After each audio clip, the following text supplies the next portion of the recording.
औज़ुबिल्लाहिमिनश्शैतानिर्रजीम बिस्मिल्लाहिर्रहमानिर्रहीम अस्सलामु अलैकुम वरहमतुल्लाहि वबरकातुहू। आपका मेज़बान अज़हर अली बेग सिटी एट 10 में एक बार फिर खुशामदीद। उम्मीद पे दुनिया कायम है और इंसान एक दूसरे से उम्मीद बांधे बैठा हुआ है और उम्मीदों पे सारे मामला चल रहे हैं। और लेकिन असल उम्मीद जो है वो कुल कायनात जिस पूरी दुनिया को तख्लीक किया है वो ज़ाहिर है उसके साथ आप मामला बना के जोड़ के रखें और तवक्कल करते रहिए तो ज़िंदगी बड़ी मज़ेदार है और बेहतरीन अंदाज में चलती रहेगी। आज का दिन बड़ा ख़ास है क्योंकि आज जुम्मतुल मुबारक है ज़ाहिर है, और हर इंसान जो है किसी न किसी मोड़ पर कहीं ना कहीं जाता है, निकलता है अपने मिशंस को पूरा करने के लिए, गोल्स को पूरा करने के लिए। और सुबह के इस आगाज़ में हमसे साथ हो जाते हैं, मिल जाते हैं, जुलते हैं। फिर जो मिशंस होते हैं, जो हमारे गोल्स होते हैं, उसको हमने अचीव करना होता है। और फिर चीज़ों को जब हम पा लेते हैं, हम कामयाब हो जाते हैं तो हमें बड़ा फ़ख्र होता है और हम फिर अल्लाह का शुक्र अदा करते हैं कि अल्लाह ताला ने हमें खैर औफियत के साथ ये मामला को तय करा दिया। और कहीं हम जल्दबाजी का शिकार हो रहे होते हैं कि अब तक ये काम क्यों नहीं हो पा रहा है, मैंने तो पूरी मेहनत की थी और इस मेहनत में क्या कमी रह गई या वल्लाह आलम क्या रुकावट आ गई या किसकी वजह से ऐसा हो गया। तो वजह कुछ नहीं होती, मैं समझता हूँ आपके हक़ में अगर कुछ चीज़ है तो वो हो जाएगी, अगर नहीं होगी तो हो सकता है अगले दिन हो जाएगी, आपके लिए बेहतर ना हो। तो वो अल्लाह ताला आपके लिए असबाब चीज़ें बेहतर तरीके से बनाते हैं। और तो इसमें हमें मायूसी तो कैसे कुफ़र, तो मायूसी नहीं करनी चाहिए और सब्र शुक्र करते रहना चाहिए। जहाँ जो जितना मिल जाए सब्र शुक्र कीजिए। ज़िंदगी बड़ी प्यारी है, इसको और प्यारा बनाने के लिए औरों के साथ उठना बैठना बहुत ज़रूरी है। आज का दिन जो है जी, आज हम आए हैं और हम जो है अपनी ख़बरों पे जाने से पहले, क्योंकि हेडलाइंस काफ़ी सारी, उस पर तज्ज़िया भी होगा, उसमें हमारे जर्नलिस्ट जो सीनियर जर्नलिस्ट हैं हमारे साथ वो भी हमारे साथ होंगे, उस पर भी डिटेल हम बात करेंगे। उससे पहले एक ज़रा कहानी है बड़ी इंपॉर्टेंट जो हमारी आम रूटीन में जो घूमती है और हम अपने आप में कंप्लीट शायद अपने आप को लगता है, अगर हम अपने आप को आईने में देख लें तो मैं नहीं समझता कि शायद अगर किसी और की आँख से देखा जाए तो शायद मेरे ख्याल से बात नज़र आए, लेकिन आपको अपना आप शायद नज़र नहीं आ पाता। हम समझते हैं अपने आप में हम पूरे हैं। बहुत से मामला, जैसे कि स्टोरी है सिक्स सेंस के ऊपर मैं बात कर रहा हूँ कि एक हकीकत है कि हम जो है मज़हब दर्जा रखने के लिए बहुत सारे अच्छे माशी समाजी अखलाक़ी कानून बनाए हुए हैं। इस पर अफसोस की बात पर यह है कि ये सिर्फ तो भारी जल्द की किताबों में लिखा होता है और इसे बढ़ते वक्त हम अंडरलाइन ज़रूर करते हैं, लेकिन जब मज़हब गुफ्तगू चल रही हो तो हमारे पास फिर प्रॉपर दलाइल नहीं होते। हम हर चीज़ में अपना एक हाँ ये हम किसी नाई की दुकान पर हों या किसी महफिल में बैठे हुए हों या कहीं भी किसी ऐसे मकान जहाँ पे गैदरिंग हो, हम वहाँ पर भी जो है इस तरीके से बात कर रहे होते हैं कि हमारे पास जैसे हमें सब कुछ नॉलेज है। लेकिन नॉलेज ज़रूर है, लेकिन हम बैक एंड सारी जब तक हम मुताला नहीं करेंगे तो मुताला बहुत ज़रूरी है। तो बात यह कि हर चीज़ का मुताला होना बहुत ज़रूरी है। खैर अक्सर लोग इस सिविक सेंस की भी अपनी मायने बनाते हैं। गलियों में रोडों को साफ़ सुथरा रखना सिविक सेंस है। खैर ये इस तरह की बात है कि ये देहात के साहब को नौकरी मिली, आपको स्टोरी सुना दें, और वो ड्राइवर के हमरा फील्ड में सहरा की तरफ निकले। गाड़ी जैसे ही टीले पर चढ़ी रही थी कि बीच में बकरियां आ गईं और गाड़ी बहुत आहिस्ता हो गई। ड्राइवर जो स्टीयरिंग को तेज़ी से घुमा रहा था और हल्की सी आह भरी और कहा, सर मोशन ही टूट गया। और साहब हैरान और परेशान हो गए और मायूसी के आलम में पूछा, ओ अब कितने का मिलेगा। साहब सोचा मोशन गाड़ी का कोई शायद पुर्जा वगैरह हो सकता है। खैर अगर बात करें प्लाज़ा की पार्किंग की में लिखा अक्सर आपने देखा होगा कि गाड़ियां न्यूट्रल रखें और ताकि आगे पीछे करने में आसानी होती है। और अक्सर वैसे हैंड ब्रेक खींच के चले जाते हैं, समझते हैं कि नहीं मैंने जो गाड़ी पार्क की ये कदर बेहतर है, ठीक जगह है, लेकिन हम औरों का भूल जाते हैं। खैर पड़ोस में गलियाँ वगैरह में अपनी होती हैं, आप पार्किंग लगाते हैं, जहाँ मन करता लगा देते हैं, जहाँ दिल करता है हमने रास्ते को खोद दिया होता है कि यार वो पानी की लाइन लेनी है, लेकिन आया है कि अब अपनी मर्ज़ी चल रही है ना, उसको लेवल नहीं करना, ये सब चीज़ें। फिर बात होती है कि कभी बजरी रेती ईंट भी रोड पर रखी हो नज़र आती है कि हम देखते हैं कि किसी का घर बन रहा है तो जनाब वैली के वो साथ में सारे मामला पड़े हुए और रास्ता आना जाने के लिए नहीं, मैंने जो किया वो ठीक है। नहीं साहब, बहुत सी चीज़ें होती हैं। और खैर अगर हम देखा जाए तो और तो और टीले वाला भी बीच पकड़ कर आ जाए और जब तक अच्छा खैर, तो ये सारी चीज़ें जनाब अगर हम इसको और अब दूध की मिलावट की बात करें, अब माशाल्लाह हमारे यहाँ दूध बड़ी बेहतरीन क्वालिटी का मिलता है और हम परेशान होते हैं कि अब कहाँ जाएँ और कहाँ हमें बेहतर मियारी चीज़ें मिल सकती हैं। तो दूध में पानी की मिलावट कोई मामूली बात नहीं बल्कि पूरी एक हिम्मत है जो कि हमें सिखाती है कि अगर 2 बंदों के लिए कुछ हो और 5 बंदों में कैसे तकसीम उसको किया जाए। तो वो भी है जब मोबाइल कल्चर इतना ज़्यादा नहीं होता और बस सफ़र करते वक्त अगर कोई अखबार लेता था तो बराबर में बैठा हुआ बंदा इस तरह से आहिस्ता आहिस्ता नज़रें उसको ऐसे करके देखता था, ये क्या पढ़ रहा है, ये शायद भी थोड़ा सा। तो बहुत सारी चीज़ें साहब हमारे साथ आज बहुत सारे कोल्ड ड्रिंक, अच्छा कोल्ड ड्रिंक भी है जी, गाड़ी बीच से रिसीव, तो बहुत सारी चीज़ें साहब इसके ऊपर डिटेल में बात करेंगे। इसके ऊपर भी सिविक सेंस हमारे साथ जो नामी गिरामी शख्सियात मौजूद हैं, हम इसके ऊपर अयाज साहब और मिराज साहब हमारे साथ मौजूद हैं और इसमें जानेंगे इनकी अपनी ज़बानी। अस्सलाम वालेकुम वरहमतुल्लाहि वबरकातुहू। वालेकुम। कैसे मिजाज हैं आपके? ठीक हैं, खैरियत से? किससे पूछ रहे हैं? इनसे? सर दोनों से इज्तिमाई पूछ। अल्हम्दुलिल्लाह। सही ना, एक साथ आप बताएं, आपसे मुलाकात माशाल्लाह कोई कुर्रा निकल आता है, कुरानंदाजी में आप आते हैं हमारे पास, तो आज कुरानंदाजी में आपका नाम निकल आया है ना, तो आज आपसे मुलाकात हो गई। सर देखें आज हम तीनों का टकराव जो है वो हो गया है। सर ये सिविक सेंस आप किस निगाह से देखते हैं ऐसा?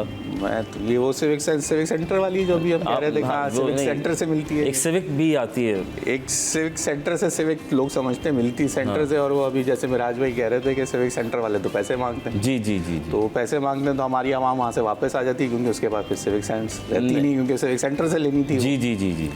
तो मसला ये है कि सबसे ज़्यादा फौकदान है हमारे माशरे में इस वक्त सिविक सेंस का, सर जो मेरा बहुत ही कोई फेवरेट टॉपिक है, जिसके ऊपर मैं चाहता हूँ कि सुबह का जब बैठते हैं तो कम से कम इस प्लेटफॉर्म से बैठ के लोगों को आगाही फराहम करें कि आपकी क्या जिम्मेदारी है। सबसे पहले तो हमारा दीन ही आपको सिखा देता है कि हुकूकुल इबाद जो सबसे अहम चीज़ है, उसके अंदर चीज़ें बढ़ती चली जा रही हैं। सिर्फ यही नहीं है कि आपका पड़ोसी आपसे तकलीफ हो, जब आप सड़क पर निकलते हैं उस वक्त भी आपके बहुत सारे लोगों के ट्रैफिक के कवानीन हैं, उसमें दूसरे आदमी के गाड़ी चलाने वाले के अपने हकूक़ हैं, आपके अपने हकूक़ हैं, मोटरसाइकिल वाले के उसके हकूक़ हैं, पैदल चलने वाले के उसके हकूक़ हैं, किसी जानवर के, किसी चीज़ों के, खड्डा चीज़ें, तमाम चीज़ों को सोच समझ के, कि खड्डा आ जाए ब्रेक लगा दे, पीछे वाला कहता है क्या कर दिया भाई? अबे भाई क्या कर दिया, सामने खड्डा था, ब्रेक नहीं लगाए, निकल जाए ऐसे ही। अच्छा, बाज़ों का मुझे सबसे ज़्यादा परेशानी ये होती है, जो इतना बड़ा एक वाक़या भी हो गया, जो एक्सीडेंट जो हुआ, जिसकी एक और CCTV आई, उसके अंदर क्या था कि वो खातून जो है वो पहले किसी गाड़ी से साइड मारती हुई निकली और एक बाइक वाला वो गिरा बच के, और वो उस खौफ से जब तेज़ी में भागी हैं तो आगे जाके उन्होंने मज़ीद कुचल भी दिया, अपनी गाड़ी भी उल्टा दी, ये थी पूरी वो कहानी। लेकिन बात ये है कि आप इस शहर में जब निकल रहे हैं तो आप कम से कम इतनी जिम्मेदारियों से तो अपना कम से कम अपनी ट्रैफिक का जो सिविक सेंस है उसको उजागर कर लें, बहुत ज़रूरी है। कौमों को लोग पहचानते जो बैरूनी मुल्क से बाहर आते हैं, वो आपकी ट्रैफिक देख के आपका अंदाज़ा लगा देते हैं कि आप किस किस्म की कौम है, उजलत का शिकार कौम ऐसा लगता है। बाइक में अगर बाइक वाले तो ये समझते हैं ब्रेक लगाना जो है ना पिस्टन टूट जाएगा, ब्रेक नहीं लगती, वो ब्रेक यूं और यूं एक जो आप कह रहे थे ना कि ये सारा मोशन टूट गया, वो अपना मोशन तोड़ना नहीं चाहता, कहते बस टायर, जैसे रिक्शे वाले का टायर चला जाए ना, वो फिर कहता रिक्शा निकल गया। एक दफ़ा रिक्शा। मिराज भाई आप क्या कहेंगे इस बारे में? देखिए, एक तो बेहिसी है, ठीक है, दूसरा हमारे माशरे में इस वक्त ये जो चीज़ पनप रही है ना कि सब अपनी अपनी देख रहे हैं और सबको अपनी पड़ी हुई है, तो नफ्सा नफ्सी का दौर चल रहा है। उसकी वजूहत हमारे यहाँ बेरोज़गारी, महंगाई, परेशानी इनकी भी हैं। अब उन सब चीज़ों से आपका घर भी डिस्टर्ब होता है, ठीक, जब ये सारे मसाइल होते हैं। अब जब आप घर से ही परेशान निकलते हैं तो आप ऑटो पे चल रहे होते हैं, फिर के भाई ठीक है यार मैंने ऑफिस पहुंचना है किसी भी तरह, अब बस जल्दी पहुंचूं, और आप निकलते अपना आप देखते हुए, बिल्कुल बस मुझे पहुंचना बाकी साइड में इधर गिरे उधर गिरे। याद राना ने बताया, आप यकीन कीजिए कि इस वक्त गाड़ी चलाना तो पहले तो अपने आप को बचाना है, ठीक, फिर मोटरसाइकिल वालों को भी बचाना है आपने, और दूसरों को भी बचाना है, चलने वाले, बिल्कुल चलने वालों को भी बचाना है आपने, क्योंकि कोई भी इस चीज़ के लिए राज़ी नहीं है कि वो ब्रेक लगा, थोड़ा सा सब्र कर ले, तो सब्र का बहुत बड़ा फुकदान है।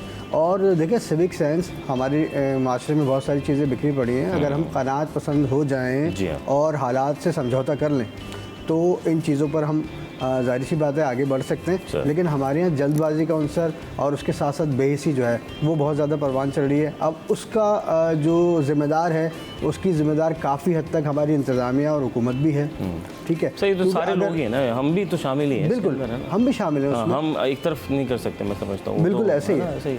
तो हमारे यहाँ वाकई आप ट्रैफिक का इशू ले लें या कोई भी काम ले लें, तो उसमें आपको यही मिलेगा कि हर शख्स का ये सोचना होता है कि यार मेरा काम निकल जाए, दूसरा भाड़ में जाए, मैं तो निकलूँ, मैं पहुँच जाऊँ। क्योंकि मुझे अपने बॉस से डांट नहीं खानी है। हमारे यहाँ पता है गाड़ी चलाते हुए सेफ डिस्टेंस का कॉन्सेप्ट ही नहीं। सर वो कहते हैं टायर दिखना चाहिए, कम से इतना तो गैप ले लीजिए। सेफ डिस्टेंस आपकी दुनिया में कानून है कि मैं अगर पीछे गाड़ी में बैठा हूँ, मेरे सामने जो गाड़ी है मुझे उसका व्हील पीछे से टायर नजर आना चाहिए, तो वो सेफ डिस्टेंस मैं पे देख रहा हूँ काउंट उसके होता अंदर है। कितने बंदे बैठे हुए हैं, कौन किस हमें चाहिए बम्पर टू बम्पर लगी Bumper to गाड़ी, भाई इतना गैप क्यों छोड़ दिया? गाड़ी पी पी पी पीछे जाते भाई आगे। ये वाली अपनी सेंस चल रही है ना अपने आप। ये एक पतरी लोगों के अंदर क्या, मुझे तो समझ नहीं आता। भाई कुछ पढ़ लें, लाइसेंस पढ़ के टेस्ट दे के लें, बानिस्बत कि किसी को फ़ोन करा के लें, तो फिर यही होता है। बेहतर है कि सब शुगर सके और वक्त से पहले चीज़ों को और अलाइंड होकर चलें कि औरों का भी ख्याल रखना बड़ा ज़रूरी है। अच्छा जनाब, ये तो सारी चीज़ें it's a part of life, और इस लाइफ को अच्छा बनाना है तो औरों का ख्याल रखते हुए चलेंगे तो शायद मैं खास से फिर आपकी सेंसेस और अच्छी एक्टिवेट हो जाएंगी। सर हम चलते हैं अब ख़बरों की जानिब, क्योंकि तबसरा हमने करना है हर खबर के ऊपर डिटेल हम तबसरा करेंगे। मिराज और अयाज़ भाई हमारे साथ मौजूद हैं। पहली खबर जो है वो ये है कि दिसंबर तक तमाम करेंसी नोट को तब्दील करने का जो है वो फैसला कर लिया, लेकिन प्लास्टिक नोट भी इसमें जो है वो आ रहा है। अभी प्लास्टिक नोट के हवाले से जानेंगे कि प्लास्टिक, यहाँ तो वैसे हम सोच रहे हैं कि प्लास्टिक को हम एक तरफ करें, लेकिन खैर फिर अगली खबर की जानिब अगर हम चलते हैं तो कराची वालों के लिए बिजली 2 माह की एडजस्टमेंट की मद में ₹5.76 फ़ी यूनिट महंगी जो है वो करने का फैसला है। अच्छा जी, अल्लाह ताला रहम करम फरमाए, पहले ही इतना ज़्यादा लोड है। शहरी लुटेरों और भत्ताखोरों से जो है वो महरूम है, मतलब महरूम तो नहीं कि अपनी चीज़ों से महरूम होते जा रहे हैं, लेकिन वो जो आ रहे हैं वो लेते जा रहे हैं। तो इस पर रहम करम क्या होगा इस पर भी जानेंगे, आखिर कोई हल निकला अब तक नहीं निकला।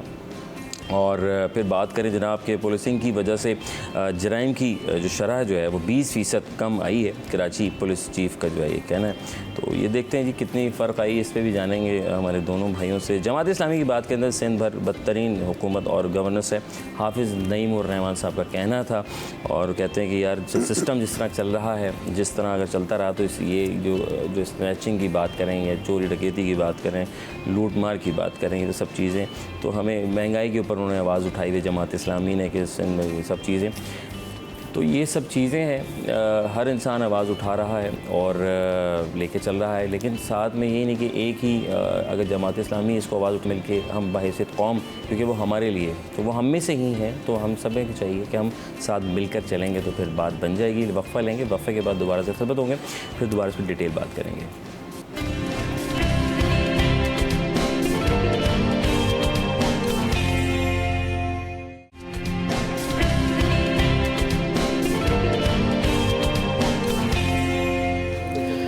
Welcome back once again city at 10। आपका मेज़बान अज़हर अली बेग अपनी खुदमत में हाजिर है, और अब मैंने कॉफ़ी पी ली है और मैं बिल्कुल चार्ज हो चुका हूँ। मेरी पूरी टीम कह रही थी कि अज़हर भाई क्या हो गया है आपको, तो सुबह के आगाज़ में मैं ज़रा चार्ज नहीं था, तो अब मैं कम्प्लीटली तौर पे मुझे ऐसा लग रहा है कि मैं चार्ज हुआ चाहता हूँ। तो जनाब आप यकीनन भी ठीक होंगे, आपकी भी सुबह हो चुकी है, अगर नहीं हुई है तो कमाल कर दिया है। उठ जाइए, क्योंकि अम्मी अकेली बैठी हुई और अब्बू भी अकेले बैठे होंगे, या अब्बू दफ्तर में होंगे और पूछ रहे होंगे कि बच्चे अभी तक उठे या नहीं उठे, या वक्त पे कहीं ऑफिस पहुँचे या नहीं पहुँचे। तो हमें वक्त की कदर करनी चाहिए, वक्त एक दफ़ा आता है, बार बार नहीं आता। अगर एक दफ़ा सुई आगे चलेगी तो वापस नहीं आएगी। खैर मेरे साथ मिराज भाई मौजूद हैं, और मिराज अख्तर साहब बड़ा प्यारा नाम है, और हमारे साथ अयाज़ राना साहब मौजूद है। सर हम ब्रेक से पहले जो है गुफ्तगू कर रहे थे कि नोटों की तब्दीली, बिल्कुल जब ख़राब होते हैं तो तब कराते हैं, आधा मिले तो हम कहते हैं शायद कोई पूरा मिल जाए, या कुछ लोग नोट छुपाते हैं, अंदर की तरफ भी छुपाते हैं, बाहर की तरफ भी छुपाते हैं, और कुछ लोग सिर्फ कार्ड लेकर चलते हैं, खुदा ना खास्ता भाई साहब ना आ जाए माजरत के साथ। अब सीन ये है कि नोट फिर ज़ाहिर है वो जेब में हो तो मासी के हाथ आ गया या अम्मी के हाथ आ गया तो वॉशिंग मशीन में गया, तो अच्छे खासे पैसे चले जाते हैं, धुल जाते हैं, नए हो जाते हैं। तो अब सब बात आ रही है कि वो ख़राब भी होने का खदशा है। मुझे ऐसा लग रहा है वल्लाह आलम कि अब ये जो नोट जो तब्दील करने का फैसला है, जो प्लास्टिक मनी, प्लास्टिक ऑस्ट्रेलिया में भी आया सब जी, ऑस्ट्रेलिया का नोट बहुत पहले उन्होंने इस कैटेगरी पे ले आए थे। अच्छा हमारे यहाँ इसको पहले ले आते तो मैं समझता हूँ कि अच्छा हो जाता। हमारे यहाँ क्योंकि लोग कायदे आज़म की तस्वीर पे कुछ लिख दें, जी जी, कोई पान का निशान लग जाए, तो पान के शौकीन लोग हैं, गुटखे के शौकीन लोग हैं, तो हमारे यहाँ तो उसकी बहुत ज़रूरत है कि प्लास्टिक नोट हो, ताकि अगर उसके ऊपर कोई धब्बा आ जाए तो हम उसको साफ करके वापस चला लें, वॉश कर लें। ये शायद इसकी पीछे स्टेट बैंक की कोई मंतक होगी कि 10 रुपये से लेके वो कह रहे हैं कि बड़े नोट तक, इनके तजर्बाती तौर पे एक कोई नोट वो कह रहे हैं कि हम उसको निकालेंगे। अच्छा, एक निकालें, और फौरी तौर पे देखें कौन सा 5,000 का होगा? ये बहुत हाँ 5,000 का बड़ी रकम ये है ना। आपकी और आपके और मेरे जैसे गरीबों की ख्वाहिश होगी लेकिन क्योंकि सर वो 5 करोड़ हम संभाल के रखें। जिनके पास वो बहुत सारे जमा हैं, अच्छा, वो थोड़े परेशानी का शिकार हाँ, होते ब्रेक से पहले काफ़ी परेशान। तो लेकिन ये अभी एक बातचीत चल रही है और काफ़ी अरसे से चल रही है इसके ऊपर कि करेंसी नोट को चेंज करना चाहिए और इसको देरपा होने की इसकी जो पीछे मंतक ये है कि हमारे यहाँ हमें क्योंकि कागज़ के नोट होते हैं, फिर उस पर इंक का इस्तेमाल है, फिर दूसरा ये भी होता है कि हमारे यहाँ जाली करेंसी का भी बहुत ज़्यादा जो है इस्तेमाल हो रहा है। तो एक दफ़ा डिज़ाइन चेंज कर दें, चीज़ों को चेंज कर दें और फिर जब अगर ये दुनिया में तजर्बा हो चुका है, क्योंकि एक तो ये हमारे यहाँ फट जाते हैं नोट, तो उसके बाद वही जो मैंने आपको कहा कि इस पर निशान और लिखने की बड़ी आदत है, पान का निशान कायदे आज़म की तस्वीर पे आपको दुनिया आपको सबको पता होगा, बिज़नेस कम्युनिटी तो जानती है कि अगर कोई भी नोट के ऊपर, छोटे नोट तो एक्सेप्ट हो जाते हैं, बड़े नोट पे अगर कायदे आज़म की तस्वीर के ऊपर आपका कोई धब्बा या कोई चीज़ पेन से लिख दी गई तो वो नोट ख़त्म, वो नहीं चलेगा, वो कोई एक्सेप्ट नहीं करता और बैंक भी एक्सेप्ट नहीं करे। ठीक, आपको स्टेट बैंक जाके उसको तब्दील कराना पड़ेगा। ये एक बड़ा मसला है क्योंकि बैंक्स ने भी अब ये काम छोड़ दिया, वो कहते हैं आप स्टेट बैंक से इसको तब्दील करें। आप बाज नहीं आ रहे, आप वहीं जाएं। जी हाँ, वो थोड़ी उसकी पीछे उन्होंने मेरे ख्याल से कि आवाम थोड़ी सी जब परेशान होगी तो इन चीज़ों से शनाख्त करेगी, वरना तो ये एक पीछे है। लेकिन इतनी जल्दी ये 5 साल की प्रैक्टिस है जिसमें 5 साल लग जाएंगे। अगर इसको आज शुरू करें तो 5 साल का ये पूरा प्रैक्टिस है और उस दौरान अगर नोट आ भी गए, क्योंकि हमने देखा था कि 1,000 के नोट का डिज़ाइन चेंज हुआ जी, तो वो काफ़ी अरसे अब जाके कहीं वो ख़त्म हुआ है, तो वरना उसको वो तो चलते रहते हैं, फिर ग्रेजुअली स्टेट बैंक उसको फिर जमा करती रहती है और फिर वो नए नोट उसके बदले देती रहती है। तो एक लंबा प्रोसेस है ये। मुराद भाई देखिए, मैं तो पॉलीमर का इस्तेमाल बता रहे हैं कि इसमें जो है वो सर किया जाएगा। बात यह है कि ये कुछ भी इस्तेमाल कर लें। अच्छा, ठीक है। अच्छा, मैं समझता हूँ कि ये एक बिला वजह का एक नया बजट और एक नया खर्चा, वो भी उस मुल्क में जहाँ पहले ही खाने को नहीं है, ठीक है, बिजली नहीं है, गैस नहीं है, पानी नहीं है, सड़कें टूटी हुई हैं, बर्बाद ज़िंदगी गुजर रही है, उसमें आप ये प्लास्टिक मनी का तजुर्बा कर रहे हैं। पहले ये भी पैसा लगेगा इस पे महाराज भाई? बिल्कुल, इस पर पैसा भी लगेगा, पूरा जाहिर बात है कि इसका बजट पास होगा, फिर वो ये तजुर्बा कामयाब होता है या नहीं, अच्छा, इसकी भी कोई गारंटी नहीं है। ओके, हमारे यहाँ इस वक्त जो मौजूदा सूरत हाल है, अगर मुल्क की बात करें और शहर की कराची की बात करें तो लोगों के पास पैसे हैं ही नहीं। सही बात है। मतलब यहाँ तो सूरत हाल यह है ना कि बहुत सारे लोग तो बेचारे ऐसे हैं कि यहाँ से सैलरी लेके अपने घर तक पहुँचते हैं, उसके बाद बच्चों के स्कूल की फीसेस, बैंक की फीसेस, बिजली का बिल, गैस का बिल, राशन, ये सब करने के बाद वो 15 दिन बमुश्किल गुजार पाते हैं अपने अखराजात के लिए, उनको उसमें परेशानी शुरू हो जाती है। जी जी जी। तो अब अगर जो एलीट क्लास है, अगर ये एलीट क्लास के लिए कोई काम किया जा रहा है तो बहुत अच्छी बात है। अच्छा। दूसरी, अगर ये कोई करप्शन को ख़त्म करने के लिए कोई प्रैक्टिस हो रही है, कोई प्लानिंग चल रही है, तो भी बड़ी अच्छी बात है। लेकिन इस मौजूदा सूरत हाल में जिसमें कि हमारी करेंसी इतनी डिवैल्यू हुई है, ठीक है, डॉलर हमसे संभल नहीं रहा जी, ठीक है, पाउंड हमसे संभल नहीं रहा, रियाल हमसे संभल नहीं रहा, तो इन सारे मामलात को देखते हुए मेरा नहीं ख्याल कि ऐसा कोई तजुर्बा जो है वो किया जाना चाहिए। स्मगलिंग की भी रोकथाम के लिए मोहसिन साहब का कहना यही है कि वो, मोहसिन अजीज़ साहब जो है उनका कहना यही है कि स्मगलिंग की रोकथाम में भी बड़ी फ़ायदेमंद रहेगा ये मामला। अच्छा, देखिए, स्मगलिंग देखिए, मेरा ज़ाहिर सी बात है क्राइम रिपोर्टिंग का शोबा है, तो मैं तो 24 साल मुझे हो गए अखबारात से चैनल्स तक, माशाअल्लाह, मैंने तो कभी स्मगलिंग को रुकते हुए नहीं देखा। ठीक है, स्मगलिंग का रेशो कम होता है, फिर कभी हाई भी होती है, बढ़ता है, ख़त्म नहीं होती। ठीक है, अब उसके भी कई रीज़न्स हैं कि कहते हैं जी ब्लैक मनी को थोड़ा सर्कुलेट करना चाहिए वरना माशरा चलता नहीं है, इस तरह की बातें भी हैं। बहरहाल उसमें कितनी सदाकत है ये मुझे नहीं पता, लेकिन स्मगलिंग पे इसका कोई फ़र्क नहीं पड़ना, क्योंकि स्मगलिंग से तो लोग सस्ता सामान लेके आते हैं, ठीक है, वो सस्ता सामान मार्केट में जाता है और वो गरीब भी उसको ख़रीदने के काबिल हो जाता है जो कि उसको इम्पोर्ट नहीं कर सकता और महंगे दामों नहीं खरीद सकता। तो बहरहाल ये तजुर्बा अगर करप्शन को रोकने के लिए हो रहा है तो बहुत अच्छी बात है। इसमें 5,000 का नोट शामिल है, बहुत से लोगों को तजवीज़ दी कि इसको ख़त्म कर दिया जाए तो उस पर बहुत इम्पैक्ट आएगा। देखिए, अभी आपने तो मना कर दिया अपनी न्यूज़ में, बिल्कुल आपने खुद ही पढ़ा है कि भाई इसमें 5,000 का नोट शामिल नहीं है। अच्छा, 5,000 हमारे यहाँ अब सूरत देखिए, अगर 5 लाख रुपए पहले, अगर हम थोड़ा सा पहले चले जाएं तो 5 लाख रुपए इतने सारे होते थे। जी जी जी, ठीक है, 5 लाख रुपए इतनी सी गड्डी होती है, 100 नोट हो जाए, मतलब अगर आप 20 या 25 लाख रुपए, 30 लाख रुपए आप अपनी मुख्तलिफ जेबों में लेके चल रहे हैं, मज़ा ही तो किसी को पता ही नहीं है कि भाई आप इतनी बड़ी रकम लेके जा रहे हैं। सही बात है। तो बहरहाल अगर करप्शन रोकने के लिए मामला है तो बहुत अच्छी बात है, इसको होना चाहिए। ठीक है। और अगर खाली आपने कोई तजुर्बा करना है, बजट लेना है, बजट खाना है, बजट पीना है, जिस तरह की माजी में भी होता रहा है और हाल में भी हो रहा है, तो ठीक है, फिर एक तजुर्बा और सही। देखिए दुनिया में आपने जो बड़े मुल्कों के नाम दिए ना, वहाँ पे कोई भी 20 या 100 से ऊपर का नोट आपको नज़र नहीं आएगा। ठीक है, बिल्कुल। हमारे मुल्क करेंसी वैल्यू भी तो वैल्यू की वजह यही है ना, जो हम मिराज भाई बात कह रहे हैं। सऊदी अरब में 500 रियाल से बड़ा मैंने नोट नहीं देखा। दुबई में 1000 है, लेकिन उसके अलावा मैंने जैसे अब एक US की डॉलर जिस पे हमारी इकनॉमी चलती है, वो $100 से बड़ा नोट नहीं है हमारे पास। तो इसी तरीके से वही वाली बात है कि हम डी वैल्यू की तरफ है, लेकिन बहुत अरसे से हम सोच रहे हैं चीज़ों की। आपको लगता है इससे चेंज करने से कारोबार में ताजरों को नहीं, ये इससे कोई फर्क नहीं पड़ना है। वैसे स्ट्राइक का भी इन्होंने कहा है 28 तारीख को, कराची चैम्बर का 28 तारीख को ताजरों ने कहा है। कराची चैम्बर साथ नहीं है, लेकिन पहले बात आई थी शायद कराची चैम्बर इनकी हिमायत करेगा, लेकिन 28 तारीख को इस वक्त मुल्कगीर के ताजर जो हैं वो इस वक्त स्ट्राइक एहतजाज करने जा रहे हैं। जो सबसे अहम मसला, बिजली तो अब पीछे रह गया, उनको अपनी बका की जंग लड़नी है, क्योंकि वो जो ताजर दोस्त स्कीम जो मुतारिफ हुई है, जिसके पीछे ये सारा मामला तय चलने शुरू हुए। पहले था कि 1200 रुपये से ये शुरू होगा, और वो पहुँचते पहुँचते 60,000 रुपये महीने के ऊपर एडवांस टैक्स पहुँच गया, जिसके बाद उसके नोटिस भी जो है FBR की जानिब से मौसूल होने शुरू हो गए कराची के अंदर, सदर के अंदर। उसके बाद क्लिफ्टन की मार्केट के अंदर ये नोटिस मिले हैं, हमने ये खबरें चलाई हैं, ब्रेक भी की हैं। जिसके बाद अब कल जो है एक इजलास हुआ है, इसके ऊपर ये कहा जा रहा है कि शायद ये 60,000 वाला एडवांस टैक्स जो है वो हुकूमत दस्तबरदार हो जाएगी इसके ऊपर, और ये हड़ताल मौखर भी हो सकती है। अब तक की तो ऐसी खबरें हमारे पास आनी चाहिए। मज़ीद अभी इसमें वक्त है, क्योंकि अब देखते हैं कि इजलास भी हो रहे हैं साथ साथ, ताजिर जो है बहुत ज़्यादा मुतारिक नज़र आ रहे हैं, एक दूसरे के साथ बैठ रहे हैं तमाम।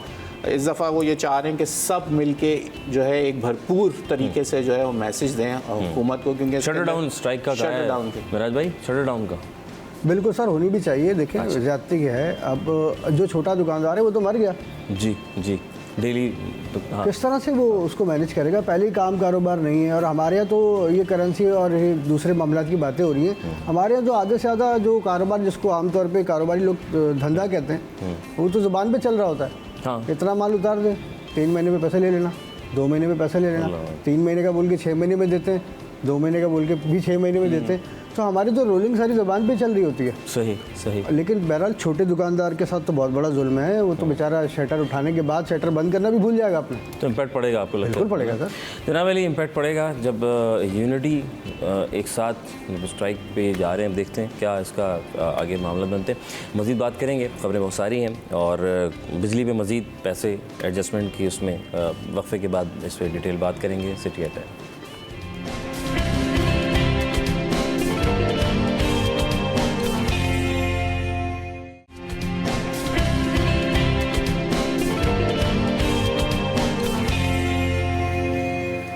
Welcome back once again city at 10। आपका मेज़बान अज़हर अली बेग अपनी खिदमत में हाजिर है। जनाब अली, सिलसिला जारी सारी है, हर खबर पर एक है नज़र, और तफसीली गुफ्तगू कर रहे हैं, जिसके साथ हमारे अयाज साहब और मेरा साहब हमारे साथ मौजूद हैं। सीनियर जर्नलिस्ट हैं, महारत रखते हैं अपने फील्ड में। बात कर रहे थे हम फ्यूल एडजस्टमेंट की मद में कुछ नया होने वाला है। जनाब कराची वालों के लिए बिजली 2 माह की एडजस्टमेंट की मद में ₹5.76 फ़ी यूनिट जो है वो महंगी कर दी गई है।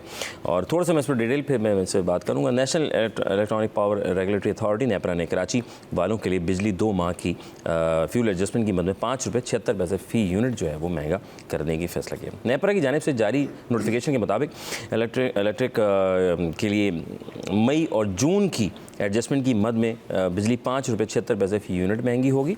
नासिर, अगर हम बात करें, नेपरा ने बताया कि इलेक्ट्रिक सारिफिन के लिए मई की एडजस्टमेंट में बिजली ₹2.49 फ़ी यूनिट महंगा। जून की एडजस्टमेंट की मद में, जून की अगर हम बात करें तो ₹3.17। तो और इस पे जो है वो 13 अरब रुपए से ज़ायद रकम इजाफी वसूल की जाएगी। सर मेरा साहब, ये सुई गैस पे भी मैंने सुना है कि उसके ऊपर भी डॉक्टर साहब ने प्लान किया है कि इस पे हम, ये तो बड़ा मज़ा आ रहा है। माज़रत के साथ मैं आवामी बात कर रहा हूँ, क्योंकि आवाम हमें देख रही है, ज़ाहिर है उनके भी दिल की एक वो है। तो उन्होंने कहा यार यहाँ से तो आ ही रहा है, तो बाकी जगह से भी आ जाए। तो आपको लगता है कि बाकी और भी बिल हैं फिर तो इस तरह खुदा ना खास्ता? के इलेक्ट्रिक की बात तो आप छोड़ ही दें। जी जी जी, मैं तभी मैं उसको कहीं और चला उनके गया। पैसे तो जब हमने देखा है कि एहतजाज बढ़े हैं या विफाक की तरफ से कोई अच्छी बात सुनने को मिली है, तो उसके बाद अचानक से जो है वो फला एडजस्टमेंट चार्जेस, फला सरचार्ज, बस उसके बाद में रेट बढ़ जाते हैं। अब ये दोबारा से इन्होंने रेट बढ़ा दिए हैं। उसके बाद आपने गैस की बात की, तो गैस के बिलों के भी ये सूरत हाल है जो कि 500, 700, 800 रुपये एक छोटे से घर का जो रेजिडेंशियल बिल आता था, वो अब मिनिमम 3000 और 4000 पे पहुंचा हुआ है। ठीक है ना। तो मुझे तो ऐसा लगता है कि तमाम जितने टैक्सेस हम पर लगाए जा रहे हैं और वसूली जो है हमसे गैस और बिजली की मद में और पानी और सेवरेज की मद में की जा रही है। ठीक है ना, क्योंकि और तो कोई ऐसा इदारा हमारे पाकिस्तान में है नहीं जो मतलब कामयाबी के साथ चल रहा हो या कुछ कमा के दे रहा हो। बाकी इदारे भी पाकिस्तान भर में यही इसी तरह कर रहे हैं। यही सूरत के इलेक्ट्रिक का नहीं, देखिए के इलेक्ट्रिक यहाँ हमारे यहाँ तो कराची के हवाले से बात कर रहे थे कि के इलेक्ट्रिक है, वरना तो नेपरा तो सभी को देखता है ना। अब सबको देखता बिल्कुल पूरे मुल्क में ये सूरत हाल है, लेकिन पंजाब में हमने ये तो देखा कि कुछ सब्सिडाइज किया गया। अच्छा, ठीक है ना। पंजाब में हुकूमत की जानिब से 14 रुपये यूनिट का ऐलान किया गया, भले वो 2 महीने के लिए किया गया, लेकिन कुछ तो सब्सिडी दी ना पब्लिक को। अच्छा, हमारे यहाँ जो सिंध में है, सिंध में तो कोई सब्सिडी दी ही नहीं जा रही। और सिंध में ये ख़ास तौर पे जो के इलेक्ट्रिक इदारा है, अब वो अपनी जगह पर ठीक है, अगर वो अपने जहाँ से वो देख रहा है ना अपने कारोबार को या काम को, वो अपनी जगह ठीक है, सही है। लेकिन इसको देखना किसको पड़ेगा? हुकूमत को देखना पड़ेगा, क्योंकि इससे पहले भी 2018 से पहले की सूरत हाल और 2018 के बाद की सूरत हाल में ज़मीन और आसमान का फ़र्क है। डॉलर में, बिजली में, गैस में, महंगाई में, कोई भी आप सूरत हाल उठा लें 2018 से पहले के मामला, क्योंकि उस वक्त हुकूमतें सब्सिडी दिया करती थी। ठीक है। और अब तो ऐसा लगता है कि हुकूमतों ने बिल्कुल अपने हाथ खड़े कर लिए और लगता है कि IMF का सारा कर्जा मैंने और आपने ही देना है। जी, ये सूरत हाल। अयाज भाई, जैसे भाई ने बात की कि पहले के मामला और अब के, पहले सब्सिडी मिला करती थी, अब क्यों नहीं मिल रही? अच्छा, आप लोग अब थोड़ा सा मुझे टाइम चाहिए होगा। IMF है या सरकार? इसमें मुझे थोड़ा सा टाइम दिएगा सर। अब फ्यूल एडजस्टमेंट है क्या? जी, फ्यूल एडजस्टमेंट ये है, एक तो मैं 2 चीज़ें इसमें डिफाइन कर दूँ। आपने आज कारोबार किया, 2 महीने बाद मैं आपके घर पहुंच गया, दरवाज़ा खटका रहा हूँ, भाई मैंने जो चीज़ बेची थी, जब मैंने ऑडिट किया अपना, तो वो मेरे पास इतने पैसे शॉर्ट पड़ रहे हैं क्योंकि मैंने आपको शायद सस्ती दे दी थी, अब इसके ऊपर मुझे मज़ीद आप 5 रुपये दे दें। ठीक, क्या मुमकिन है? ऐसा नहीं हो सकता। अच्छा, फ्यूल एडजस्टमेंट का मसला ये है कि ये भी सिविक सेंस अब आपके सामने आ गया। बोलेंगे पत्नी अयाज राना किससे मिला रहे हैं ये बात को, लेकिन बात ये है कि उन्होंने फ्यूल अपना जो जलाया, जो बिजली पैदा करी और जो उसकी रिकवरी हुई, उसके अंदर उनको एक बैलेंस नहीं हुई उनकी शीट। ठीक है। क्यों नहीं बैलेंस हुई भाई? वो वजह ये थी कि बिजली चोरी हो रही थी। ओके। जो बिजली चोर हैं उसका खमियाजा अब पूरी कौम ने भरना है, 2 रुपये या 3 रुपये। वो जो पूरा जून जुलाई में जो उन्होंने फ्यूल एडजस्टमेंट हुआ, उस वजह से आया क्योंकि बिजली चोरी हुई, उन्होंने बिजली की पैदा ज़्यादा करी, रिकवरी कम हुई, इतने पैसे उनके शॉर्ट पड़े, 3 रुपये फी यूनिट इजाफी। ओके। मैं, आप, मिराज भाई, ये तमाम लोग जो इस कमरे में बैठे हुए हैं, या ये हमारी पूरी कौम जो बिजली चोरी नहीं कर रही, उसके पैसे आप और मैं भरेंगे। ये बात आप समझने में वाज़े तौर पे कह रहा हूँ। फ्यूल एडजस्टमेंट का मतलब ये है कि उन्होंने जो बिजली पैदा करी, जो पैसे उन्होंने लगाए, उतने पैसे उनको वापस नहीं मिले, तो उसके बाद उन्होंने वो तमाम पैसे पूरी कौम पे डिवाइड कर दिए। उस बिजली चोर के पैसे आप और मैं भरेंगे, ये भी इसके अंदर शामिल है। तो सर वो बिजली चोरों को पकड़े ना, बाकियों का ये बात आ गई ना अब आपकी अजहर भाई। हम क्यों बात ये है अजहर भाई कि बिजली चोर को पकड़ना आसान है। आपका बराबर वाला चोरी कर रहा है, तो ये तो फिर आपका भी फर्ज बनता है ना, मैं उसको सिविक सेंस, सिविक रिस्पॉन्सिबिलिटी तो यही बनती है ना कि आप उसकी निशानदेही करते हैं। आप कर सकते हैं आप, मैं तो चलो ये नहीं पूछता, कर सकते हैं आप, नहीं कर सकते, हम नहीं करेंगे। बहुत सारी इसमें अवामिल शामिल हैं। हम किसी पड़ोसी से दुश्मनी नहीं ले सकते। उन इलाकों में चोरी है जहाँ पे के इलेक्ट्रिक जाके कुंडे नहीं निकाल सकती। इलाके ऐसे भी मौजूद हैं जहाँ के इलेक्ट्रिक वाले खुद कुंडे लगा के मंथली वसूल करते हैं। अच्छा, ऐसा भी है? ऐसा भी है, यानी कि ऐसा भी है। एम्प्लॉइज ये काम कर रहे हैं। को मुझे लोग मिले हैं गुलिस्तान जौहर में, कुछ रिहायशियों ने मुझे ये तक बताया, मैं अभी दुकान में गया वहाँ पे कहते हैं कि वो कहते हैं आपके घर कोई के इलेक्ट्रिक वाला नहीं आएगा, आप 1500 रुपये हमें महीना देते हैं, कुंडा आप हमसे ले लें, आप परेशान नहीं हो, आपके घर पे कोई नहीं आएगा, अगर तारें कटेंगी तो हमारी कटेंगी, जो भी फैसला करेंगे वो हमसे करेंगे कि इलेक्ट्रिक, आप हमसे कुंडा ले लें, चलाएँ एसी आपने चलाना है। ये आबादियों के अंदर इस तरीके से हो रहा है इस शहर के अंदर। अच्छा, तो ये जब भी तो मसला आता है फिर हम रोते हैं, गाते हैं, तमाम चीज़ें तनकीद करते हैं, लेकिन जो असल आईना है वो तो आवाम को वो भी बताना चाहिए कि भाई ये हो रहा है, इसकी वजह से हम सब खमियाजा भुगत रहे हैं इस चीज़ का। आस पड़ोस का ख्याल रखें कौन कहाँ क्या कर रहा है, लेकिन बता नहीं सकते।